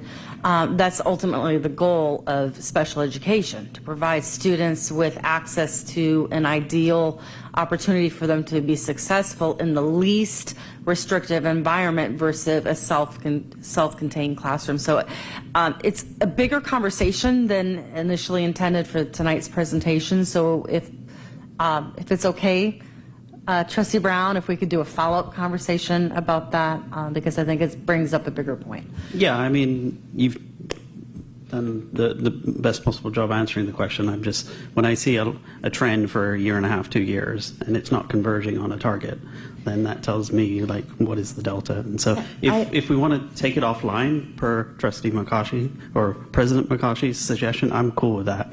I just wanted to ask the question, and I appreciate the efforts to explain. Yeah, I appreciate the question. I understand the question, and we can try to provide an update, and if it needs further conversation, we're more than happy to do so. Thank you. Okay, So I don't have any other questions. Are there any other questions before we move to public comment? Okay, great discussion. So we're going to open this for public comment. Please just come to the podium, and then you can fill out the comment card afterwards. Remember, just 3 minutes. Thank you. That was issued during the last board meeting regarding a compliance failure. During that meeting, Trustee Kerrigan explicitly instructed staff to address my question regarding a concrete plan to resolve the district's significant disproportionality and restore the mandatory 15% federal funding penalty. I reviewed tonight's presentation. I reviewed the board members' questions and staff responses document that was released yesterday. Unfortunately, neither answered those questions to fulfill Trustee Kerrigan's request. Tonight's presentation emphasizes that special education requirements are creating a significant pressure on our district's budget. As highlighted tonight, resolving the district status regarding significant disproportionality is a key issue in order to reduce both the financial and administrative burden. One of the stated solutions to manage these costs is to provide a stronger early support to prevent students from unnecessarily triggering the 60-day IEP evaluation timeline. However, the current staffing cuts appear contrary to this objective. District presentations have highlighted how intervention specialists are essential to resolving this compliance issue. However, there's fundamental inconsistencies where secondary intervention specialists are ranked 19 out of 24 for retention, and there is reports today indicating that layoff notices for reading intervention specialists and regular intervention specialist teachers remain in effect. This contradiction is further supported by the APT VP's confirmation today regarding elementary support cuts documented in district records.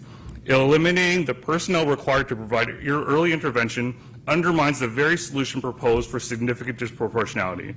Our community is seeking transparency on this issue. We are asking for a clear documented plan to restore this 15% funding and maintain and create early intervention processes that are necessary to support our students and staff. Implementing these solutions are critical not only to restore funding, but also to reduce the administrative paperwork burden on our incredible educators. I ask the board to establish a very firm timeline for staff to respond to these very specific questions. Thank you very much for your time. Okay, thank you. Do we have any other comments for public comment? Okay, seeing none, then we're going to go to concluding comments. This is a discussion only. There's no vote for tonight, but any other concluding comments? Trustee Brown. I'll just say, look, I know I'm being a bit tough on you guys tonight, but you're also presenting some data that I've been wanting to see for a while. So I appreciate the transparency and the extra information here. It gives us as a board additional data points that we didn't necessarily have, right? I like the fact that you broke it down and sort of said, this is how the staffing costs have changed. This is, I know I was questioning whether the legal services was correct, but the contracted services has changed, et cetera. So I do appreciate that, and thank you very much for that. Okay, Trustee Carrion. So again, I just want to say thank you to our wonderful educators. You guys do a fantastic job. And I just want to say that I'm just really frustrated that 60% unfunded mandates. That's just not acceptable in our country. It's not acceptable in our state. And I think we need to be doing more. You know, we do raise the base, but we need to say we need to fund these. These kids are important. They deserve the money. And I'm just frustrated. Thank you for your service. Trustee Jones.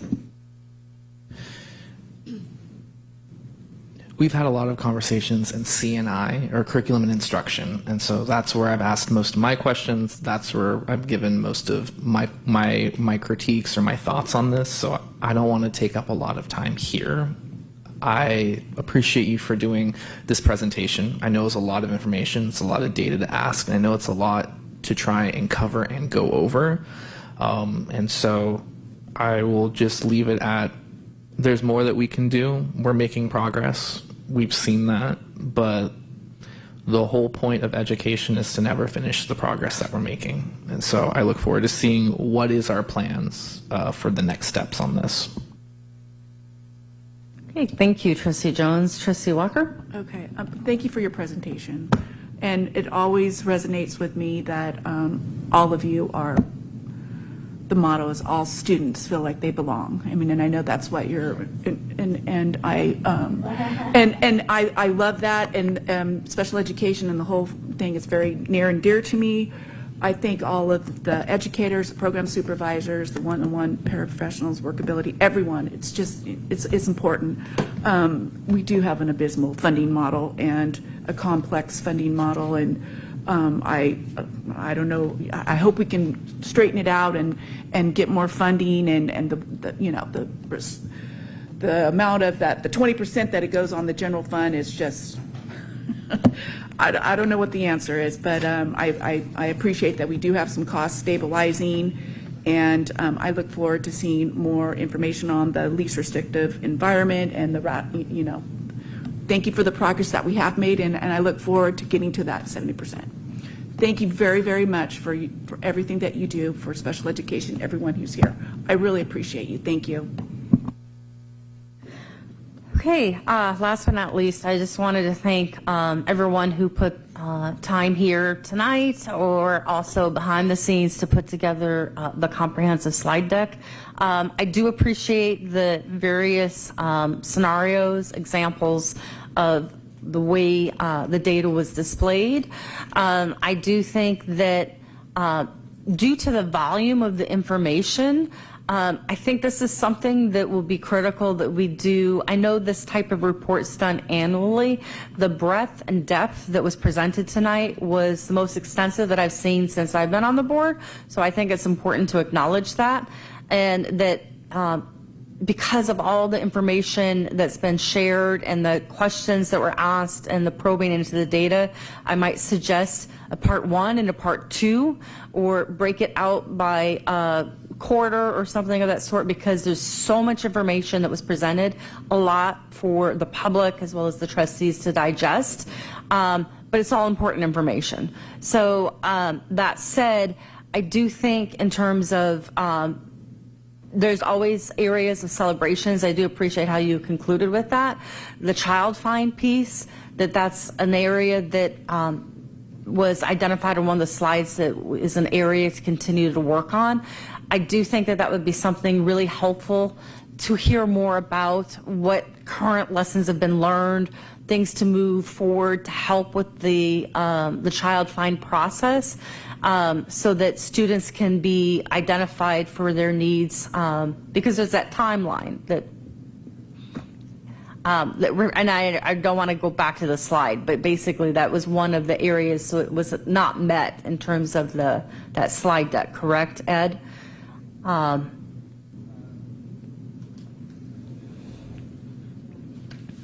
Yes, so the child find timely eligibility evaluation. Sorry, I wanted to make sure I was using the correct terminology, because I know you guys are looking at me like, which? But I was looking for the slide, so yeah, you're correct. So there it I is. think that's really, really important, because sometimes if the child find eligibility evaluation was delayed for whatever the reason or missed, that's what kind of leads into the challenge of settlements or litigation. So I do think that is a cause and effect piece. I also thought it was interesting that dropout rate was dinged. That surprised me, because I'm thinking here in Pleasanton we have a great proportion of dropout rates, so that was like just a surprise. And then in terms of the ding for the least restrictive environment, I think what's important to note is that there's different ways to measure that, I assume, based upon the state. Like, how do they actually evaluate that least restrictive environment? It's not like I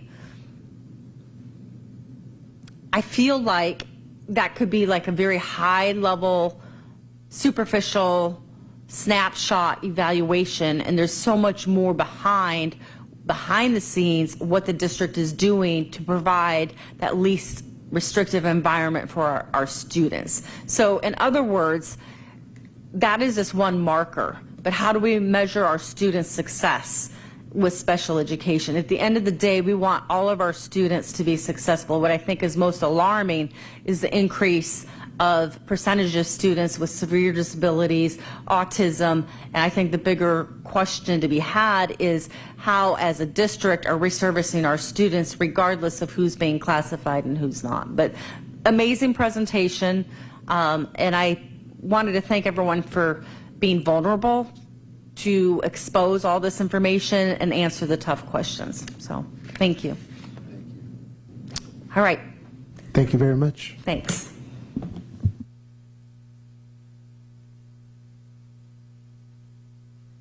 Okay, we're winding down. Nice job.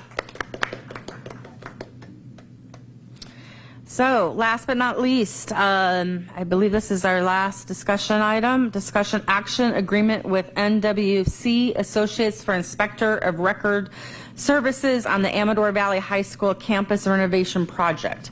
No more than 5 minutes. Thank you.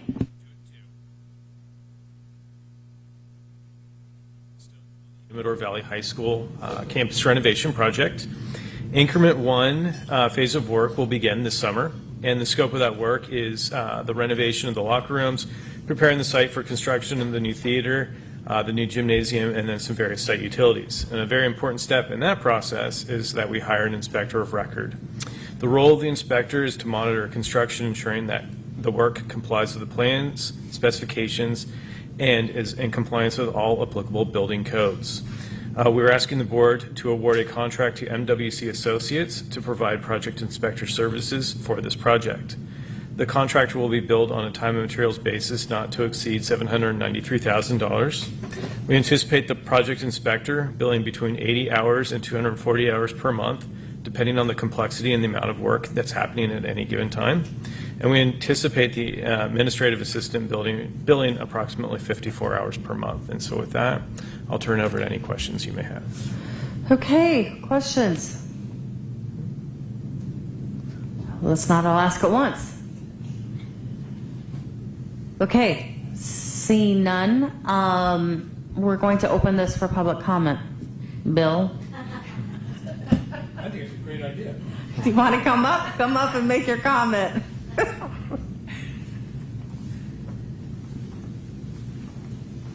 Evening again, Bill Foley.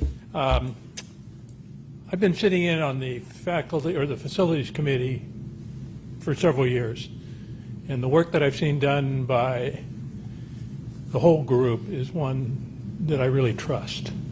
And I think everybody else can trust the work and the requests for inspections and things like that. So I would fully support Aaron in this request that the board approve that funding.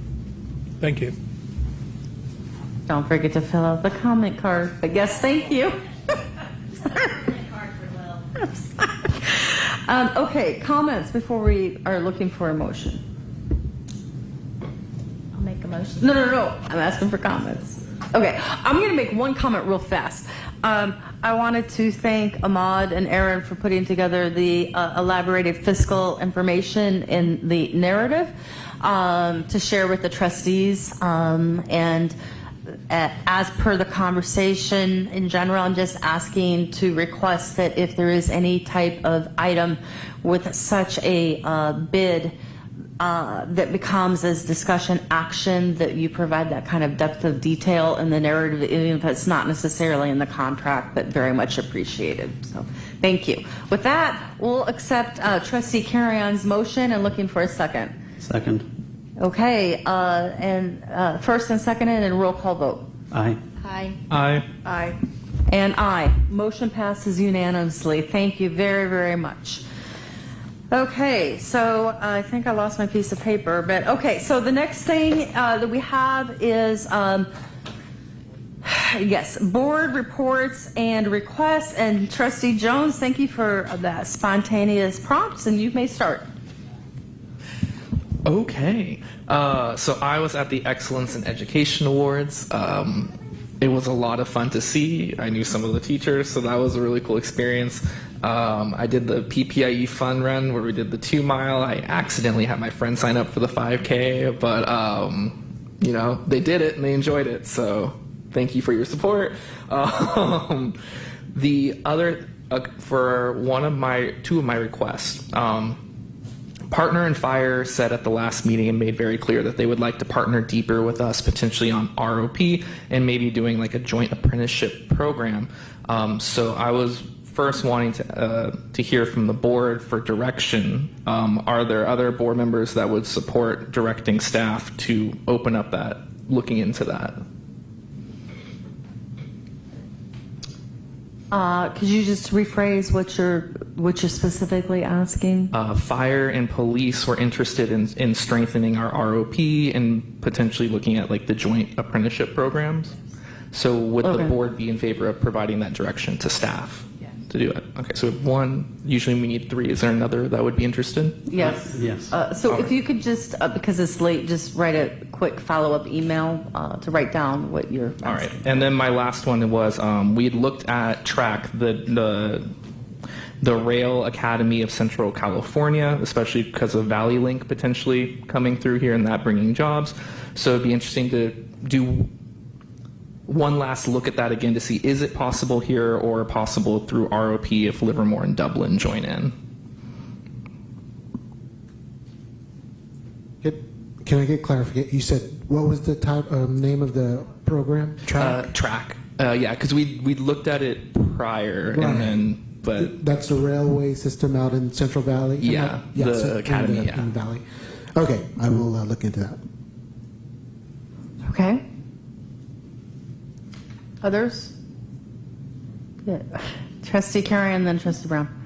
Okay, whichever one. Thank you. I attended the equity meeting with Trustee Walker, and I think you guys did a great job. And I really appreciate the fact that we were talking about solutions. And I really want to carry on this next year.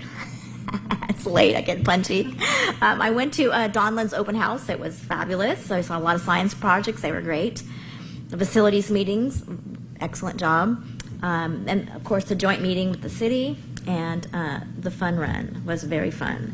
My only request again is I still would like some more information about the special ed request. I want more information about that 15% that he says that we are being illegal on or whatever. I need some more information on that, so follow up on that. Thank you.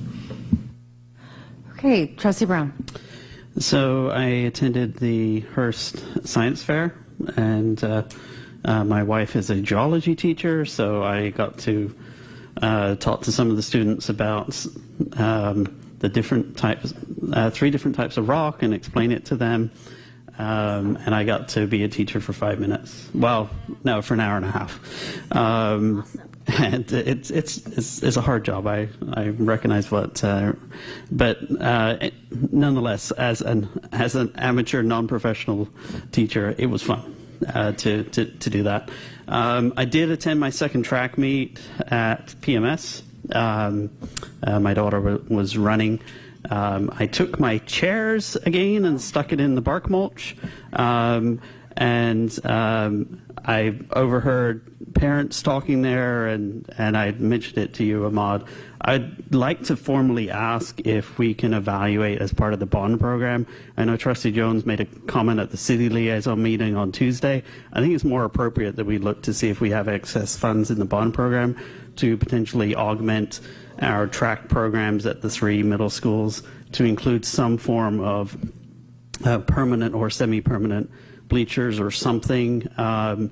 It's not about my comfort because I'm probably not, my kids will be aging out of middle school, but it is about just in general. We've got this beautiful track, and I got to see the long jump portion of the track opened up this last time as well. And I think it would be, we've got the space, at least at PMS, I don't know about the other 2 middle schools, but it would be nice to see, since you guys do such a great job of building quality projects on time and under budget, whether we could use some of the under budget money to make it just a little bit nicer for the parents that are out there cheering. Because I had a bit of a concern with the first one because the parents were so eager that they were intruding on lane 1. I saw like a couple of the kids have to, well, actually, I guess it was lane 6 because lane 1's the inside track, but have to actually go around some parents that were in there with their video cameras on their iPhones and Google phones. So anyway, so we'd like to make that formal request. And then, yeah, obviously the PPIE run was good. Just trying to think if there's anything else. That's it for now. Okay, great. I hope staff's taking notes on that formal request. Did you already say something? No. Trustee Walker. Okay, I've gone to many of the same activities. Clearly, we did the PPIE run and the Excellence in Education Awards, which were fantastic. We've got some really stellar educators. Yes, we missed you, Trustee Carry-On. It was last Wednesday, yeah. And then I also attended the Board Finance Committee and then the Ad Hoc Equity Committee, and I have to agree with Trustee Carry-On. It was great to do that data dive and the groups, the breakout groups. I have to give a shout out to Mr. Butterfield and Mr. Schrag. I think they're doing a phenomenal job, and I think we're gaining some traction. So I appreciate that. I went to Heart's open house, and then I also went to the Amador Athletic Boosters meeting. That's it. Okay, thank you. I'll make my report very quick. So ditto to everything my other trustees said in terms of attendance and participation. We've been busy the last couple of weeks. I did appreciate the honor of being able to do a couple words of kickoff announcement at PPIE. I'm a former avid runner, and it was a really fun event to go to. and that was great to see everybody there. And then I don't remember what else. But that said, there was an open house for Harvest Park. Not able to go to last night, but I know the parking lot was filled. I know there's been a lot of open houses, and I know trustees have been making the rounds to do that, and it's great to celebrate student work and student success and getting the teachers and family and students out for that. So that concludes. I don't have any other special requests, but I would like to just highlight the upcoming meetings. We have two special board meetings next week, so trustees, mark your calendars. Tuesday, May 5th, 2026, we have a special board meeting construction tour. On Thursday, May 7th, there is a special board meeting strategic plan refresh, and we will do an early closed session that date instead of tonight. So that meeting will start, we'll get the times out to you shortly. Then we also have Thursday, May 14th, 2026, regular board meeting. And then Tuesday, May 26th. It's Tuesday, May 26th, 2026, regular board meeting. That's a change from instead of Thursday due to middle school graduations. It'll be Tuesday, May 26, 2026. So with that, we're going to officially adjourn this meeting at 9:48. Have a great evening, everyone, and thank you so much.